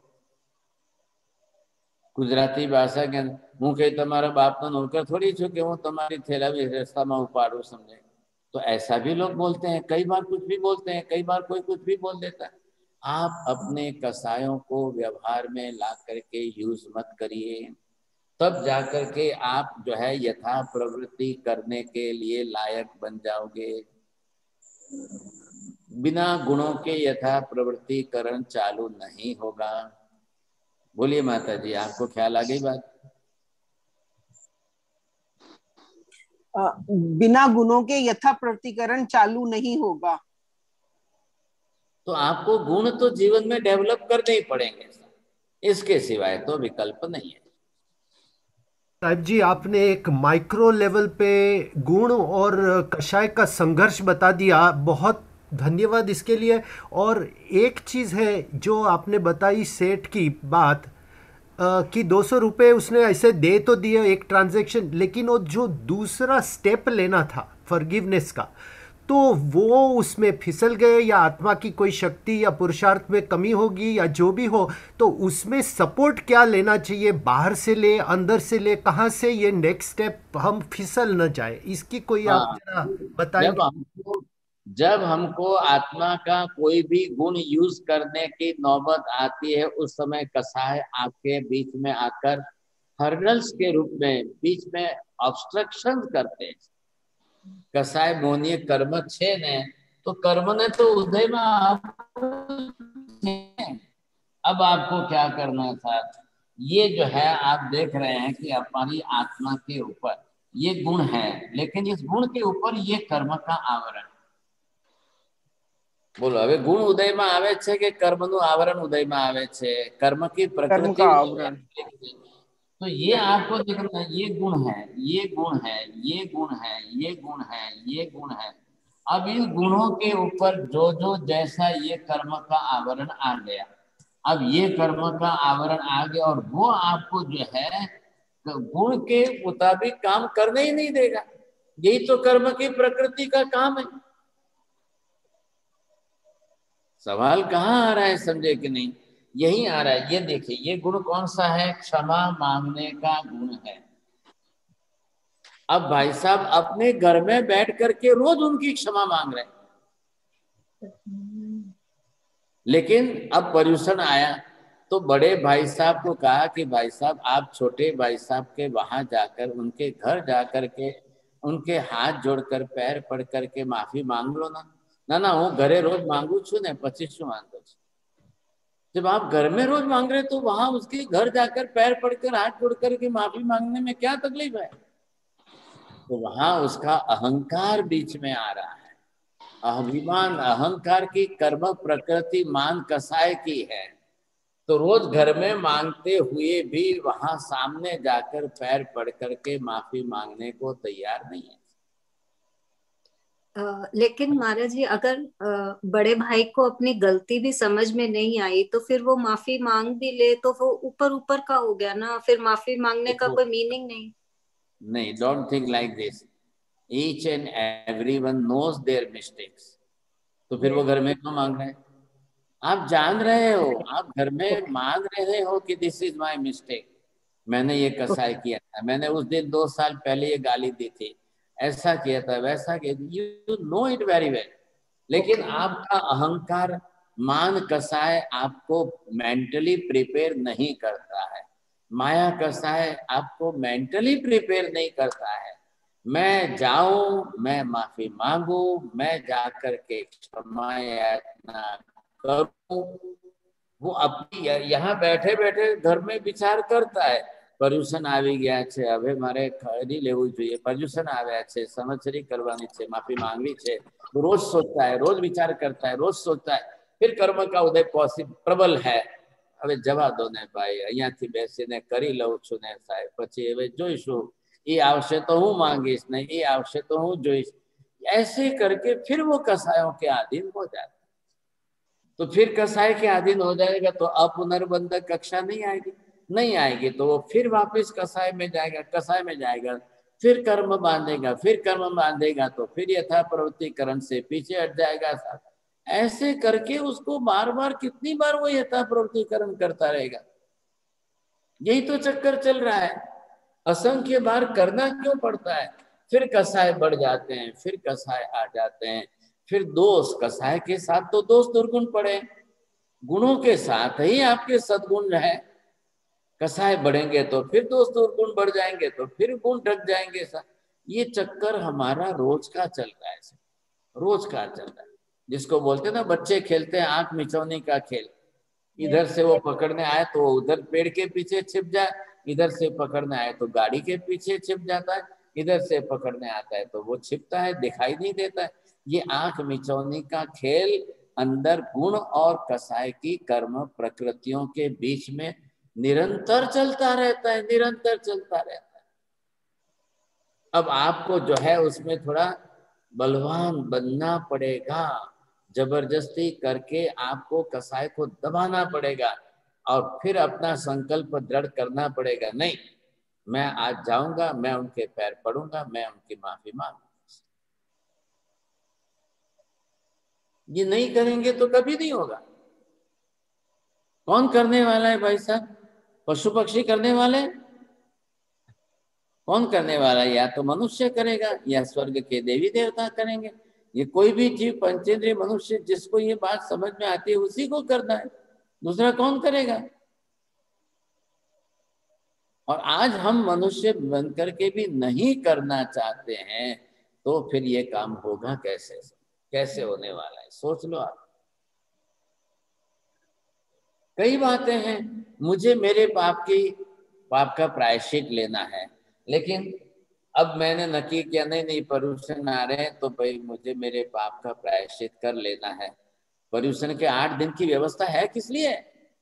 Samvatsari, this is the last day, this is only the deadline, but before that you have the 7 days in your hands।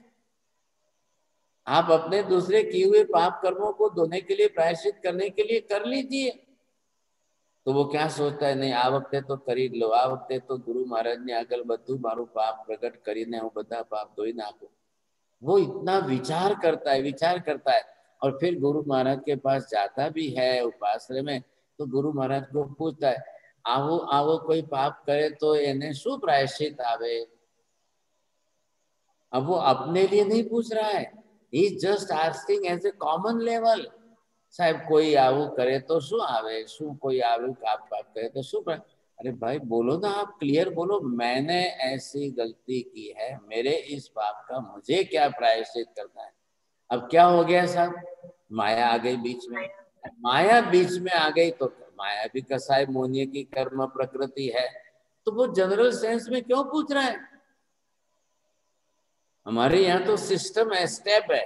एवं हम आलोय निंदीय गरहीय दुगंचियम सम्मम।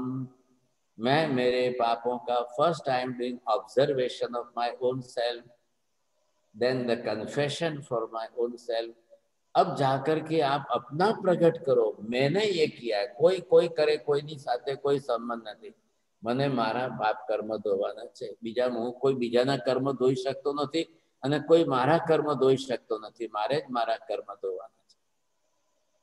तो उधर बीच में कसाय क्यों आ रहे? मैंने इधर ये क्या दिखाया, अंदर देखिए, आत्मा के अंदर की प्रकृति को देखिए, अंदर सब गुण है, ऊपर कर्म के आवरण की प्रकृति है। ये कपड़ा व्हाइट है, इस कपड़े के ऊपर अभी मैं लाल कलर चढ़ा दूं तो लाल हो जाएगा, पीला चढ़ा दो पीला हो जाएगा। और ओरिजिनली अंदर क्या है, अंदर व्हाइट क्यों है? पेड़ के ऊपर तो कोई रेड या ब्लू कलर का तो रुई उगता ही नहीं है सर, तो रुई तो व्हाइट ही है कलर का है, कॉटन तो बिल्कुल व्हाइट है। उसी के थ्रेड बन से उसी में से कपड़ा बनेगा, उसी में से आपकी साड़ी भी बनती है, आपके भी कपड़े बनते हैं। लेकिन आपको व्हाइट पसंद नहीं है तो लोगों ने लाल पीला रंगना शुरू किया। अब महिलाएं आई, उनको अट्रैक्शन कलर का है तो वो लाल साड़ी खरीदती है। अब महावीर ने तो व्यवस्था क्या कर दी साहब, परमानेंट सिस्टम व्यवस्था ही कर दी कि साधु को श्वेतांबर पूरी लाइफ में सफेदी कपड़ा पहनना है, उसको कलर के बारे में सोचना ही नहीं है। तो क्या हो गया, राग मोहनी का एक कर्म बांधना उसका रास्ता बंद हो गया। इतने सब नियम दे करके महावीर ने साधु का जीवन बनाया है, जो व्यवस्था की है। साधु को सूर्यास्त के बाद पानी तक छूना पीना नहीं है, खाना पीना है ही नहीं उसको कुछ भी, तो उसकी लाइफ लॉन्ग मरे वहां तक उसके विचार उस प्रकार के हो गए। अब उसका निमित्त ही नहीं है तो रात को खाने का विचार भी नहीं कर सकता है, वस्तु भी नहीं है, कुछ भी नहीं है, जीवन ही वैसा बना दिया। अब वो अपने जीवन जिए तो क्या हो गया, अब राग द्वेष का चांस नहीं है, कसायों का निमित्त नहीं है, क्लेश कसाय का कारण नहीं है, वो अपने गुणों में ही रहेगा सब। आखिर ये करना तो पड़ेगा ही पड़ेगा, आज नहीं तो कल, कल नहीं तो परसों। इसलिए मैंने कहा रिचुअल्स वाले रिलीजन से you should not be satisfied with that. मैंने इतनी सामयिक कर ली, मैंने इतनी क्रिया कर ली, मैंने इतनी पूजा कर ली, मैंने इतनी माला फेर ली, don't satisfied with that, this is the rituals, ये हमारी क्रियात्मक धर्म है। But you can take the satisfaction with you are increasing your own internal virtues. आप आत्मा में गुण बढ़ाते हो तो आपको सेटिस्फैक्शन जरूर होगा, नहीं तो नहीं होगा। Your aim should be for that, anyhow I want to increase my virtues inside। गुण बाजार में नहीं मिलते हैं, गुण अंतर आत्मा में ही है, अंतर आत्मा में से ही गुणों को प्रकट करना पड़ेगा। लेकिन अंदर की केमिस्ट्री आप जानते हैं कि गुण ही कर्म की प्रकृति से ढके हुए दबे हुए। तो जब तक मैं अनलेस एंड अनटिल, जब तक आप कर्म प्रकृति का प्रमाण नहीं घटाओगे, नहीं क्षय करोगे, गुण नहीं बढ़ेगा। कई बार हमने गुणों के बारे में सोचा है लेकिन हमारी हिम्मत नहीं होती है, फिर कर्म का आवरण बीच में आता है। छोटा बच्चा स्कूल से घर आया, अभी ही जस्ट 10 years old, घर आया तो मम्मी ने पूछा आज इतना लेट क्यों आए?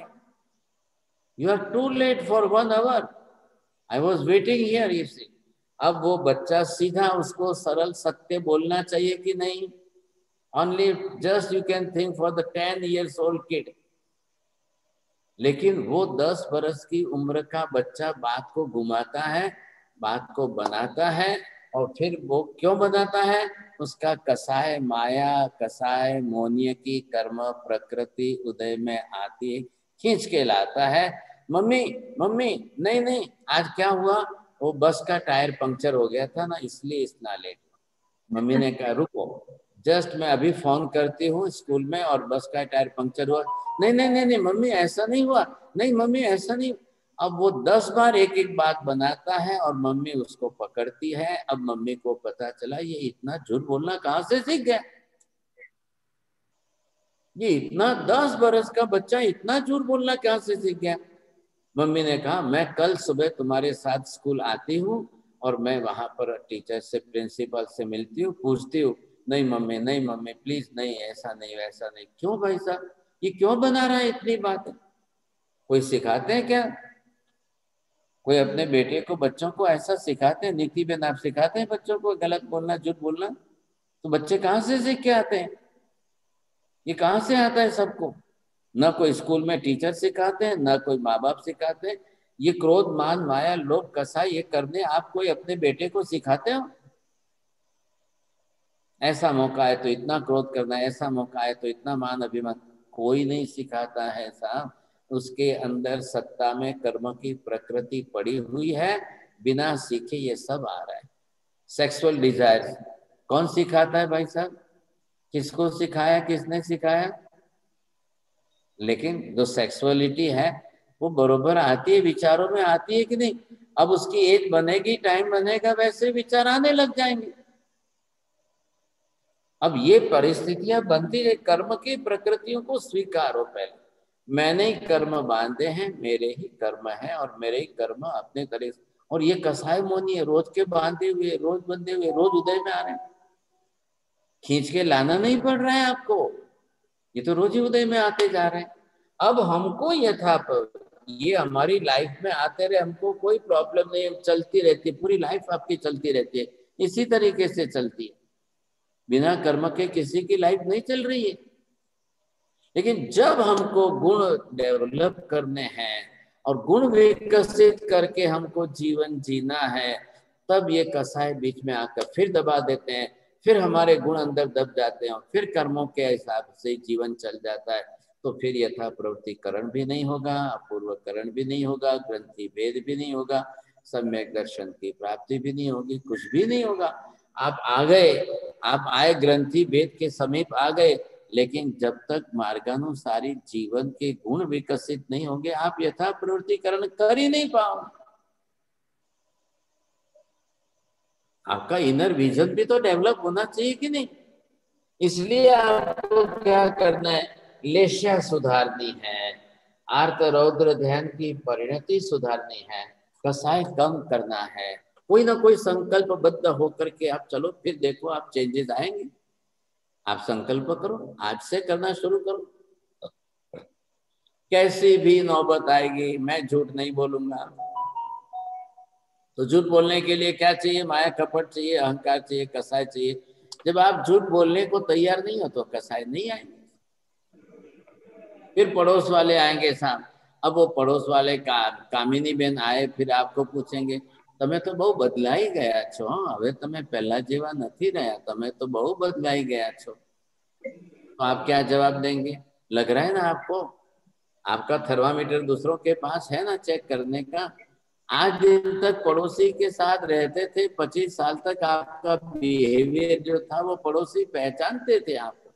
But now she is saying that Ben તમે તો खूब બદલાઈ ગયા છો, हमने तो खूब, તમે तो एकदम જ बदलाई गया છો। तो आप रियलाइज करो, आपके बिहेवियर चेंजेस का दूसरों को अगर एहसास हो रहा है, then you can accept it कि હવે મારામાં ગુણ डेवलप થઈ રહ્યા છે। अब उसको मेंटेन करो। अब जो गुणात्मक लाइफ है उसको मेंटेन करो। फिर वापिस गुण आत्मा से छूट न जाए, बड़ी मुश्किल से आते हैं, बहुत भवों के बाद आते हैं, कई जन्मों के बाद आते हैं। इतने जल्दी गुण नहीं आते हैं। कर्म की प्रकृतियां बहुत है तो वो परेशान करेंगे ही करेंगे। तो क्या करना है? नंबर 1, जिसको यथा प्रवृत्तिकरण करना है उसको कसाय घटाने हैं, लेश्या सुधारनी है, आर्त रौद्र ध्यान की परिणतियां बदलनी है, दोष घटाने हैं, गुण बढ़ाने हैं। तब जाकर के इतना काम करेंगे, तब आपका विजन, इनर विजन डेवलप होगा। मित्रा, तारा, बला, दिव्या दृष्टि में आप आगे बढ़ेंगे। तब आपका जो इनर विजन का परसेंटेज ऑफ लाइट जो है वो आपकी कुछ डेवलप होगी। तब जाकर के आप यथा प्रवृत्तिकरण के अंदर 70 कोड़ाकुड़ी सागरों पंप से आप घटाते घटाते घटाते घटाते आप एक कोड़ाकुड़ी सागर के अंदर आएंगे। तब आपका यथा प्रवृत्तिकरण का काम पूरा हो जाएगा। You will finish it. अब आगे नेक्स्ट स्टेप आपके पास है साहब अपूर्वकरण करने की। फिर तो आपको ख्याल आ जाएगा। आप घूमने गए थे कहीं पर भी कोई आपके, और वहां से घर आ गए, तो वहां तक आना यथा प्रवृत्तिकरण। अब आ गए तो दरवाजा खोलो, आपके बंगले का दरवाजा खोलेंगे, लेकिन अब आप बोलो कि नहीं नहीं नहीं चाबी खो गई है, चाबी कहाँ रह गई है, वापिस वहां जाऊं क्या, अरे क्या करूं मैं, कैसे करूं। जब आप यहाँ तक आ गए हो तो अब तो ताले, चाबी के बिना तो ताला नहीं खुलेगा, बंगला तो नहीं खुलेगा सब। अब क्या करेंगे आप? तो वो अपूर्वकरण के नेक्स्ट स्टेप है। तो first you have to finish it, यथा प्रवृत्तिकरण। पहले इसका काम था, पहले ये आपको पूरा करना बहुत जरूरी है। और ये पूरा करना जरूरी है कि ये शुरू करना जरूरी है पहले। When you will realize it, Vijaybhai તમને ક્યારે રિયલાઇઝ થયું કે I have started this યથા પ્રવૃત્તિકરણ? હવે તમે કહો અમને કેવી રીતે ખબર પડે સાહેબ અંદર?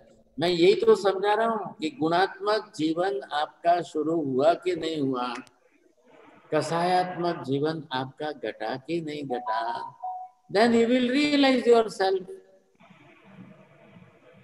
अब मैं आपको भले सैकड़ों एग्जाम्पल दे दूं, मैंने इसका गरीब भिखारी को देने जाने वाले का एग्जाम्पल मैं कल एग्जाम्पल दिया, 2 4 10 100 एग्जाम्पल दे दूं मैं आपको, लेकिन उनके एग्जाम्पल से हमारी लाइफ में थोड़ी गुण आ जाएंगे।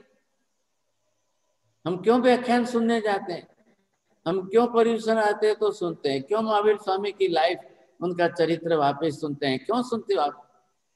अरे उनका सुन सुन करके उनकी लाइफ में से हम हमारे में क्या चेंजेस ला सकते हैं, मैं अपने अंदर कैसे कौन से चेंजेस लाऊं साहब, ये मुझे समझना है। तो मैं दूसरों के जब तक नहीं देखूंगा तब तक मैं अपने आप में भी चेंजेस नहीं ला पाऊंगा। तो ये हमको करना तो पड़ेगा, आज नहीं तो कल, कल नहीं तो कल, कभी ना कभी you have to develop your गुण। जब आप अपने गुणों को विकसित करना शुरू करोगे तो सब रिजल्ट शुरू हो जाएगा, सब आएगा, नहीं आएगा ऐसी बात नहीं है। सब ये आपको सबको अच्छी तरह से समझ में आना चाहिए। अब ये गुण जैसे आपके अंदर आएंगे, समझे कि नहीं, जैसे आकर रौद्र ध्यान की परिणति कृष्ण लेशा जाएगी आपके अंदर से, यू विल रियलाइज अब मेरे अंदर किसी के प्रति हिंसक विचार, मारने के विचार नहीं आ रहे, ये आपको रियलाइज हो जाएगा, समझे कि नहीं, नहीं तो पता ही नहीं चलेगा। तो हर लेशा के विचारों का रिजल्ट तो भगवान ने बता दिया है शास्त्र में। मुझे अब मेरी लाइफ में सेल्फ एक्सपीरियंस करना है। अब मुझे मेरी लाइफ में सेल्फ एक्सपीरियंस करना है, कब करूंगा? जब परीक्षा की घड़ी आएगी तभी तो करोगे आप, नहीं तो कैसे करोगे? तो ये करने के लिए आपको ये सारी चीजें बरोबर सब साथ में आ जाएगी, ये सब चीजें आपको बरोबर। हमको पूरा चार्ट मैंने आज वापस भेजा है थोड़ा सा, तो सबको भेज दिया आपने? हाँ, अब ये आपको पूरा चार्ट, आपके पूरे चार्ट आपको रोज का ध्यान में रखना है। अब आप इसको रोज अपनी प्राइवेट पर्सनल डायरी के रूप में रात को लेकर के बैठिए, और कहाँ राइट करना है, कहाँ रॉन्ग करना है, कहाँ राइट करना जी आज मैंने बनाया है। अरे वाह, बहुत अच्छी बात है, मैंने बनाया और बहुत ध्यान से इसको पढ़ती रही हूँ, देखती रही हूँ इसको, और ध्यान से बहुत ये जो चार्ट है इसके अंदर ये हमारी daily just like the school attendance हो गई। विजय અહીંયા અહીંયા તમારે क्या રાઈટ કરવાનું છે, તમે એમાંથી ક્યાં આવ્યા છો, તમે આમાંથી કઈ જગ્યાએ છો। अब आप इसमें आ गए तो यहाँ राइट करो, यहाँ रॉन्ग करो, यहाँ राइट करो, यहाँ रॉन्ग करो। मैं यहाँ नहीं पहुंचा हूँ, मैं यहाँ पहुंचा हूँ, मैं यहाँ हूँ या यहाँ नहीं। अब आप अपनी तरह से रोज अपना चार्ट देकर के पर्सनल प्राइवेट डायरी के जैसा है, प्लस माइनस डेली का चार्ट है आपका। आपको ये पता चलेगा कि आज मैं दीपा दृष्टि में आव्यो कि नहीं, के पछी हजी मारू इनर विजन मित्रा दृष्टि नु छे। फिर मैं कब किस दृष्टि में हूँ, मैं यहाँ से मेरा परसेंटेज जो है वो आगे बढ़ा कि नहीं बढ़ा। What about that curiosity, जिज्ञासा मेरे अंदर जानने की कब बढ़ी कि नहीं बढ़ी। अब आप नील दृष्टि के अंदर हो, नील लेशा के अंदर हो कि आप पीत लेशा के अंदर हो, आपको ये डेली का अपना अपना ख्याल आ जाएगा। सबको अपना अपना चार्ट बनाना है। बेटा अपना बनाएगा, मम्मी अपना बनाएगी, हस्बैंड अपना बनाएगा, वाइफ अपना बनाएगी। सासू अलग बनाएगी, बहू अलग बनाएगी। Each and every person should do their own particular personal chart. जैसे अभी इन्होंने माता जी ने बताया कि मैंने बनाया है, दिखाया, तो वो रोज आप उसको रियलाइज करेंगे साहब, ये अटेंडेंस अपनी रोज करेंगे। आज मुझे इस समय मेरे थॉट वेव्स के अंदर लेवल कौन सा है, तो लेशिया का चार्ट देख लो। अभी मैं टेंशन में हूँ, स्ट्रेस में ज्यादा हूँ, चलो है कोई हरकत नहीं। आपको उस समय मरने की इच्छा हो रही है कि मारने की इच्छा हो रही है, ये आपको देखना है। आपका झगड़ा हुआ, पति के साथ झगड़ा हुआ, तो पत्नी के मन में पति को मारने का विचार आया कि नहीं आया? तो एक महिला ने आकर के प्रायश्चित लेने के लिए पूछा, महाराज मुझे प्रायश्चित दीजिए, मेरे पति को मारने की रोज इच्छा हो रही है। अब मैंने कहा भाई साहब कैसे आपको प्रायश्चित दे, क्या करें आप? या तो आप पियर चले जाओ, समझे कि नहीं? मारा साहब पियर जाओ तो भाई झगड़ा, भाभी झगड़ा करे, इधर नहीं इधर नहीं। अब मैं कहाँ जाऊँ साहब? और पति का झगड़ा ऐसा है कि मेरे मन में पति को मारने का विचार आ रहा है। मैंने कहा क्या, कैसे विचार? नहीं बस चाय तो बनाती हूँ ना, तो जहर डाल के पिला दो। अब क्या करना है साहब? अब इसके लिए कोई रास्ता है क्या? मैंने कहा अब ये आपको छोड़ना है, चलो पति के सामने जा करके बोल करके माफी मांगोगे? नहीं नहीं नहीं नहीं, नहीं।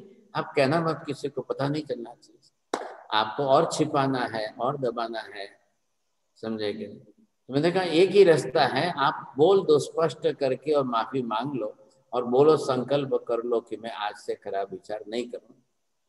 लेकिन वो खराब विचार किसी को पता ही नहीं चलने देना चाहिए। हर खराब विचार, हर व्यक्ति अपना तो जानता ही है ना, खुद का खुद जानता है। लेकिन अब वो विचार मानसिक कर्म का बंधन करा रहे हैं, ये भी तो आपको स्वीकारना पड़ेगा। जैसे कायिक कर्म का आश्रव और बंध होता है, वैसे ही वाचिक कर्म का बंध और आश्रव होता है, वैसे ही मानसिक कर्म का बंध और आश्रव होता ही रहता है। ये कभी ना कभी तो छोड़ना ही पड़ेगा। अब ये अगर मन में चलेगा तो यथा प्रवृत्ति कर्म कैसे शुरू होगा, आप ही सोच लो। लेकिन महाराज जी अगर इतने ही खराब विचार आते हैं किसी के साथ रहने से कि मैं मार ही दूं उसको, मतलब अब कई बार अपने विचारों को हम नहीं कंट्रोल कर पाते, तो ठीक नहीं है कि थोड़ा डिस्टेंस पे रह लो, थोड़ा आपस में मत रहो साथ में? बरोबर है, सही बात है, आप थोड़ा डिस्टेंस बना लो। कोई ना थोड़ी है आपको, चलो डिस्टेंस बनाने के बाद भी विचार नहीं छूट रहे हैं, उसका क्या करना? ओके। बरसों बीत गए साहब, डाइवोर्स तो हो गया, अलग तो रह रहे हो, लेकिन विचार नहीं सुधर रहे, विचार नहीं बदल रहे, अभी भी विचारों के अंदर वही घोल रहे हैं, समझे कि नहीं? तो ये तो समस्या आपकी रहनी है। अब ये कर्म बांधना है, क्या करना है साहब? बोलो। कई बार ये चल रहा है, कई बार ये चल रहा है, સાસુ મરી ગયા છતાં પણ વહુના મનમાંથી સાસુના માટેના કસાયો ઘટતા નથી। મરने के बाद भी वो बहू सासू के लिए, अरे आजे होत ने तो हूँ एમને બે થપ્પડ મારત, આજે હોત ने तू एમને બે ચપ્પલ मारत, હું तो एમને छोड़वानी નથી। अरे पर वो चले गए, 10 बरस बीत गए। व्यक्ति के मरने के बावजूद भी जिसके प्रति जैसे कसायों की गांठ बांध करके अंदर रखते, वो विचार छूटने नहीं। विचारों के साथ कसाय बंधे, कसायों के साथ लेशिया का बेज है। इतना वो बोलते हैं ना, शू कहवाय, ताना वाना नी जेम बनाई गए, उससे इतना अंदर गूंथाई गए कि उसके बिना वो निकल नहीं रहा है। अब कसाय घटाओगे तो लेशिया घटेगी, लेशिया को सुधारोगे तो कसाय घटेगा। ये तो होना ही होना है, करने कोई तैयार नहीं है। सबसे पहली समस्या आती है, लोग कसाय कोई घटाना नहीं चाहते। विचारों का डिटॉक्सिफिकेशन करके प्योरिटी ऑफ द थॉट्स चले गए, विचारों का शुद्ध करने की भी उनकी मानसिकता नहीं है। क्या करना? तो फिर तो नहीं होगा काम, फिर आपकी लाइफ पूरी हो जाएगी। फिर आप बोलोगे नहीं नहीं नहीं नहीं, मैं तो महाविद्य में जाऊं तब जो है सिमंदर स्वामी के पास तुरंत हो जाएगा। तो सिमंदर स्वामी के पास कोई मैजिक स्टिक है क्या? सिमंदर स्वामी के पास कोई मैजिक स्टिक नहीं। जो यहाँ करना है वही कल जाके वहां करना है, सेम एज इट इज। वहां भी जाओगे, वहां भी यही गुण विकसित करने पड़ेंगे, यही कसाय घटाने पड़ेंगे, यही होगा, नहीं तो नहीं होगा। आज भी सिमंदर स्वामी को जाकर पूछो तो सिमंदर स्वामी कहते हैं ऐसे लाखों लोग हैं कि जो नहीं कर पा रहे हैं और उनकी मृत्यु हो रही है, मर के बेचारे वापस जा रहे हैं, रिवर्स बैक टू अमेरिका। अब वो क्या करना सर, उसका क्या रास्ता है? सिमंदर स्वामी क्या कर पाएंगे, क्या करेंगे? सिमंदर स्वामी कहते हैं कि अगर मैं किसी के अंदर उसकी आत्मा में घुस करके उसकी ग्रंथि भेद कर सकता होता और सम्यक तो प्राप्त करा सकता होता तो मैं तो सबका कर लेता, लेकिन ये तो पॉसिबल ही नहीं है, ये तो होता ही नहीं है सब। हर व्यक्ति को अपना अपना करना है, किसी का कोई सिमंदर स्वामी कुछ भी नहीं कर सकता। हमारा साहब टाइम हो चुका है, क्वेश्चन आंसर लेना है। आप इतना जल्दी टाइम हो जाता है? हाँ, वो पता ही नहीं चलता साहब जी। Please raise your hand. And कल सॉरी मिच्छा विदुक्रम चंद्रेश भाई का क्वेश्चन था, मैंने देखा नहीं था, तो please if he is here he can ask his question. Chandresh भाई, अच्छा कल मेरा आई डिडंट सी हिम, बहुत सारे लोग थे तो पता नहीं चला था। पारुल जी का क्वेश्चन है अभी। हाँ पारुल बेन। हाँ साहिब जी, અમે અહીંયા यूएस में हम रहते हैं, तो आप जो गुणों का डेवलपमेंट वगैरह कहते हो, तो उस रिलेटेड एक क्वेश्चन है कि we after knowing about the ahimsa so much that you know how we have to save everything and have compassion. So for that, say for example, I have to mow the yard every week for 4 months, and I literally get goosebumps. I shiver and I get goosebumps to go and mow the yard. And I hate to do it, but I have to do it. There is no option. So this is just one small example that I'm giving you of the life that now if I ask someone to do it for me, it is almost the same thing because I have to pay the person and the person is also doing it, so that it is pretty much the same thing. So do you have a solution or something where, see, that's why for me the easiest solution, Sahib Ji, is that I just join, become a sadhu. If it is dependent with your situations and with your situation के साथ में अगर इस प्रकार की condition है, then you are also helpless for that. Yes. Then you go divert your mind to the another gun, other side. You see, you can develop another virtues also inside. If it is not possible, then do in another way. You see. अब you are staying there in US, you see, if whatever is possibilities are there according to field area. We have to. Solution, you have to find out what are the ways of our solution. Otherwise, आपको तो पूरी life वहाँ बितानी है, and if you are not getting any chance, तो फिर आपके लिए तो मुश्किल हो जाएगा। फिर आपको सेट करना पड़ेगा सर। इसके बजाय दूसरा गुण देख लो, दूसरे के बजाय तीसरा गुण देख लो, चौथे के बजाय पांचवा गुण देख लो। विजय भाई साहिब जी, एक कमेंट था, आपने जो बताया कि आदमी मर जाता है फिर भी उसके लिए द्वेष तो चलता ही रहता है, तो ऐसा एक फिजिकल मेडिकल में एक केस आता है जहां हाथ में इतना पेन होता है तो हाथ एम्प्यूट कर देते हैं। तो एम्प्यूट कर देने से भी हाथ तो चला गया, हाथ का वो पार्ट, लेकिन वो pain is still felt by the person. तो उसको फैंटम पेन की व्याख्या कही गई है मेडिकल टर्म में। तो ऑपरेट कर देता है, वो हाथ तो है नहीं, पेन चला गया, हाथ चला गया, लेकिन pain is still felt by the brain. एक आप कमेंट करना था। अब आप देखिए कि होल बॉडी के अंदर the soul is one, organs are different. If you cut the one organ, if you get another organ, you can save the another, but the who is feeling inside the whole soul is one and the same. Yeah. तो आत्मा को ही अंदर experience करना है, feel तो उसी को करना है। अब वो हाथ कट करे या पैर कट करे या whatever you see, but physical part से भी ज्यादा internally the whole soul is one and the same. असंख्य प्रदेशों एक ज पिंड एवो आत्मा छे. नितिबेन जय. ओके महाराज जी, जैसे अभी जैसे आप डायग्राम्स बना के सिखाते हैं ना, तो I am able to visualise a lot more than what I just read. So now the thing is, I understand how the karmas enter our body, like through man, vachan, kaya, and then I understand कि बंध कैसे होता है. I can slightly visualize.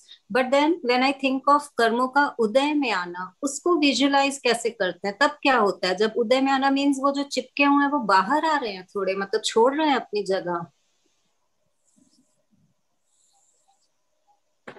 ये जो last sentence आपका है वो निर्जरा का है. उदय में आने के अंदर he is giving you the effect only. लेकिन जब वो छोड़ रहा है तो वो निर्जरा होती है. ये कर्म इधर पड़ा है. अब ये कर्म कौन सा है, ये वाला कर्म कौन सा है, ये वाला कर्म कौन सा है. अब ये जो कर्म है जिसका उदय आना, मतलब इसके अंदर से इसके वाइब्रेशन शुरू हुए. अब ये जो वाइब्रेशन हुए, अब इधर जो है माइंड है, मन, अब ये इसने लिए तो ये वाइब्रेशन इसके साथ में जुड़े, समझे. अब ये जाकर के ये वचन योग से बोलेगा तो भाषा में प्रकट हो जाएगा. ये जाकर के फिजिकल एक्टिविटी में शुरू करेगा तो काया के अंदर, तो मन के अंदर विचारों के आने से भी आपको रियलाइज हो रहा है कि दिस कर्म इज कमिंग इन उदय. आपकी लैंग्वेज से you can justify that this कर्म इज हैपनिंग. अब वो कर्म उदय में आ रहा है, मेरी लैंग्वेज बिगड़ रही है. ये कर्म आ रहा है मैं फिजिकल स्ट्रक्चर पर, तब आपको जो है गुस्से के अंदर, इधर गुस्सा आया विचार में, इधर भाषा में, इधर आपने चप्पल उठाकर किसी को मारा. तो कहाँ है कर्म? तो यही है. अब इसी कर्म के अंदर जो वाइब्रेशन आ रहे हैं, समझे के लिए, तो वो उदय में आएंगे. इसका नाम कहते हैं उदय कहते हैं. Thank you. प्रवीण भाई जय. हाँ सही बात. ये 70 कोड़ा कोड़ी से जब एक कोड़ा कोड़ी के अंदर आता है तो बाकी के कर्मों में भी बदलाव आते हैं. बहुत आता है, सब में आएगा. वो ऑटोमेटिक उसके साथ में चलेगा. आपको बाकी के कर्मों की चिंता नहीं करनी है. कोई आपका आयुष्य 100 का रिड्यूस होकर के 40 नहीं हो जाएगा. आप उसकी चिंता ही मत करो. हमको तो ये 70 वाला जो मैक्सिमम हाईएस्ट है, लास्ट है, उसको रिडक्शन करना है. आप बाकी कर्मों की चिंता मत करिए. कोई आएगा तो हेडेक बनाएगा, कोई आएगा तो स्टमक पेन बनाएगा, कोई आएगा तो कोई डिजीज दे करके जाएगा. कोई कर्म तो आने दो भाई साहब. मैं ये सब सहन कर लूंगा. मेरा हेडेक तो मैं हमेशा ही सहन करता हूँ, मुझे चिंता नहीं. मेरे को पहले ये मिथ्या तो मोनिय की कर्म प्रकृति जो 70 है उसको घटा दे. सुनीता बेन कोचर. हाँ साहिब जी, मेरा ये प्रश्न था कि जैसे मनुष्य है वो यथा प्रवर्तीकरण कर सकते हैं, तो क्या चारों गति के जीव नारकी देवता तिर्यंच भी यथा प्रवर्तीकरण की योग्यता रखते हैं? जरूर रखते हैं, बस उनको सर्कमस्टेंसेस मिलने चाहिए. एग्जाम्पल काफी है. तिर्यंच के जीवों ने किया, देवगति के देवी देवता ने किया. नारकी के अंदर बहुत परसेंटेज बहुत कम है, बहुत रेयर, क्योंकि नारकी जीवों में कृष्ण लेशिया होती है, कसाय भारी होते हैं साहब. नारकी जीवों के अंदर जो है रौद्र ध्यान की वृत्ति उनकी ज्यादा रहती है. तो चांसेस 99.9% तो नहीं है, क्योंकि वहां एक साहिब जी ये भी है कि जब अपने मोहिनी की स्थिति को घटाएंगे तो बट नेचुरल है कि अपने दूसरे कर्म की भी तो स्थिति घटेगी ना साथ में. जैसे 70 की अपने एक कोटा कोटि में लाए तो ज्ञानावन्य दर्शनावन्य भी अगर 30 की बंधी हुई थी तो वो भी तो घट भी तो जाएगी ना. वो घटेगी, आपकी कोई ना नहीं है, नहीं घटेगी ऐसा नहीं. आप उसको पहले टारगेट करोगे तो फिर ये कैसे होगी. हमको अभी कसाय पहले अनंतानुबंधी कसाय के साथ मिथ्या तो मोनी वो घटा दी. आप उसको टारगेट मत करो, पहले उसकी चिंता ही मत करो. रूट में से जब आप जो है ट्री पूरा निकाल रहे तो whatever the branches, whatever the sub branches, तो from the very roots you are removing the whole tree. Okay okay okay. Yogi ben. Maharaj Sahib, I have question that if Jeev is in Yatha Pravrutti Karan, and if then you like gave us an example, if Jeev do Kapat or Maya, so it go backwards. Then again he or Jeev does the Satkarma. Then again it move forward. So it's back and forth until you develop that gun. It will continue, no doubt. But if you realize that it is happening with me, so I don't want to repeat this Klesh Kasai now. Only your concentration will be on the virtues to develop that. હવે હું ગમે તે થાય, હું બરોબર એના ઉપર લક્ષ્ય રાખીને સત્ય બોલીશ એટલે બોલીશ. अब ये आप अपने गुण पर अगर बिल्कुल दृढ़ हो जाओ, स्थिर हो जाओ, तो फिर आप कसाई की चिंता मत करो, मुझे घटा नहीं है. नहीं तो ये तो अनंत काल है ना. अब अनंत काल के अंदर ये तो चलता ही रहता, तो ये कब होगा फिर? नहीं तो कभी हो ही नहीं सकेगा. મારા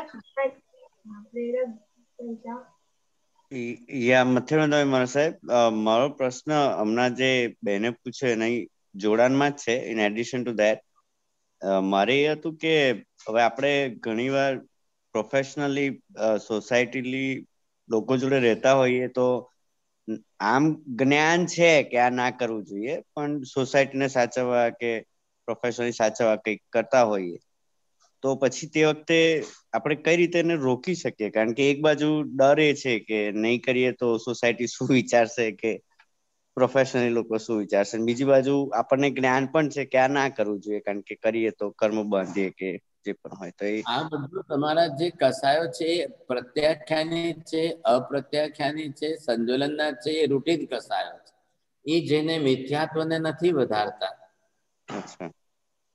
मिथ्या तो मोहनी को वो नहीं बढ़ाएगा, ये डे टू डे लाइफ के रूटीन कसा है, लेकिन ये आपके गुणों को डिस्टर्ब करेंगे. फिर भी आप रह करके अलग से जाकर के अपने सोसाइटी के साथ मीटिंग में या आपको जहाँ पर भी जो हुआ, लेकिन आप अपने गुणों के अंदर फिर भी जा सकते हो या दूसरे गुणों के अंदर सोसाइटी का एक डिस्प्यूट आपका चल रहा है, वो इस विषय का चल रहा है, बाकी दूसरे सब्जेक्ट के अंदर आप अपने गुणों को डेवलप कर सकते हो. ये रूटीन कसाय है, ये तो डे टू डे लाइफ में जनरल होते रहेंगे. हो गया अभी. Anyone else? Oh, Sunita aunty. Sahib ji, मुझे ऐसा लगता है कि अगर समझ में ये बात बैठ जाए कि मैं कुछ भी गलत करूं, एक थॉट भी गलत लाती हूं तो मेरा ही नुकसान है, ये बात समझ में आ जाती है कि जब मेरा ही नुकसान है, ये चीज मुझे परिभ्रमण में घुमाएगी, तो हम दृढ़ संकल्प हो पाते हैं और उस काम को करने के पीछे पड़ जाते हैं कि मतलब मुझे कुछ भी हो जाए ऐसा नहीं करना. मुझे ये समझ की बात है कि समझ में ये चीज बैठ जाए अगर, तो हम कर सकते हैं. समझ आ गई, ज्ञान हो गया, तो ज्ञानावरणी कर्म का क्षयोपशम होगा. वहां तक तो बहुत इजी रास्ता है. सवाल जैसे ही मोहनीय में आते हो वहां आपको जो है ऑब्स्ट्रक्शन आके खड़े रहे. ख्याल आया कि नहीं? अब ये आत्मा के घर में आप जैसे ही देखेंगे था, एक तरफ जो है ये इसके इंटरनली पूरा जो है ये मोहनीय कर्म, और ये यहाँ पर आपका ज्ञानावरणीय कर्म है, ये दर्शनावरणीय कर्म है, ये अंतराय कर्म है. आपको पहले इसके परसेंटेज क्या समझने चाहिए? बाकी सब कर्म 10-20% ही है, बट मेन जो है मोहनीय कर्म ही 80% है. सॉलिड सबसे ज्यादा और सबसे ज्यादा यूज होने वाला कर्म ये है.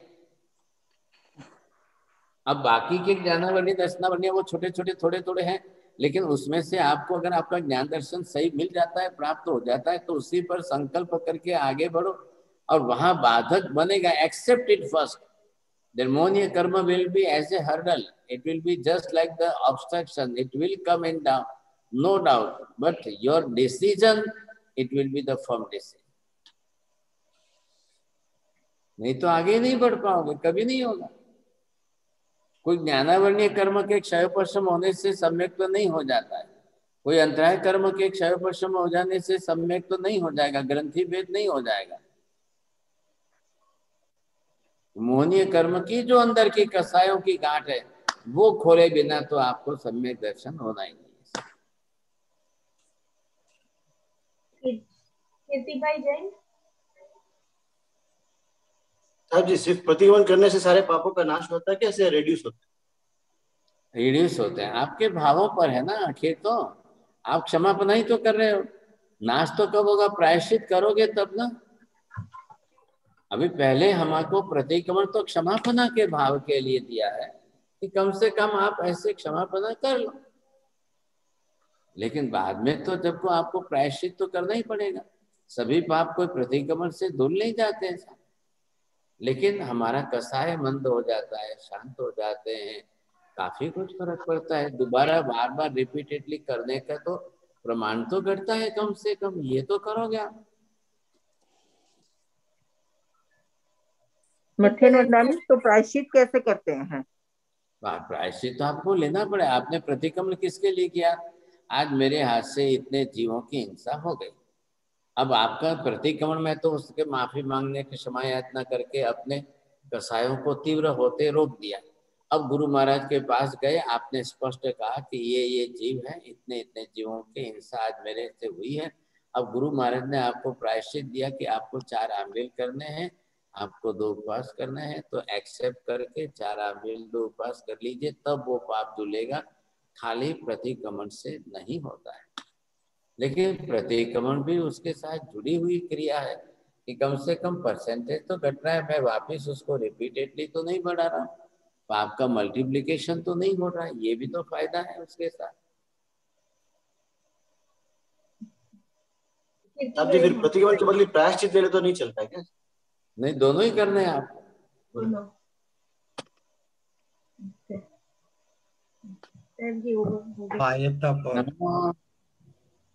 नमो हरिहंताणं नमो सिद्धाणं नमो आयर्याणं नमो वज्रायाणं नमो लोये सव्वसारणं एषु पंच नमोकार सर्वपावपनाशनो मंगलाणं च सर्वेसिं परमं हवै मंगलम्।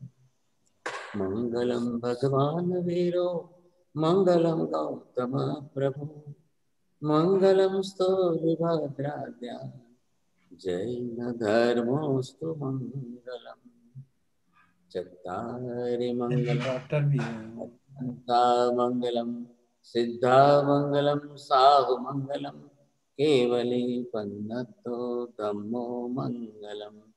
चत्तारि लोकोत्तम अरिहंता लोकोत्तम सिद्धा लोकोत्तम साहु लोकोत्तम केवली पन्नतो धम्मो लोकोत्तम। चत्तारि शरणं पवज्जामि अरिहन्ते शरणं पवज्जामि सिद्धे शरणं पवज्जामि साहु शरणं पवज्जामि केवली पन्नतं धम्मं शरणं पवज्जामि। सर्वमंगलमांगल्यं सर्वकल्याणकारणं प्रधानं सर्वधर्माणां जैनं जयति शासनम्। धर्मलाभ बहुत बहुत आशीर्वाद।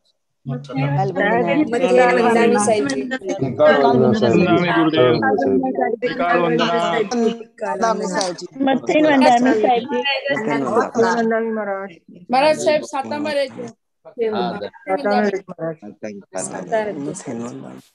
सबको प्रणाम। सबको प्रणाम, सभी को प्रणाम। सभी को प्रणाम। Elsa, remind Friday, Saturday, Sunday again. Okay, I'm gonna remind from yes, Thursday also. So next Thursday we have a class of meditation, and then Friday जो prayer. આમાં બધું જોવાય કેવી રીતે? ખાલી કોઈ નોટ નથી નવી, brand new. Please mute. Okay, and then Friday हमारा जो आहार डाइट एंड अवर इम्यूनिटी का क्लास रहता है इन जैनिज्म वे, तो वो रहेगा। And then again Saturday Sunday ग्रंथि भेद का क्लास रहेगा। All of them are at 8 p.m. India time and 10:30 a.m. Eastern Standard Time US ka. So please join, and link will be the same for all the classes. And also whoever are interested, you can also ask them to join as well. Thank you very much. Elsa, thank you so much for organizing all these things. We really appreciate. Thank you, Auntie. सभी को Thank you, Parul Ben की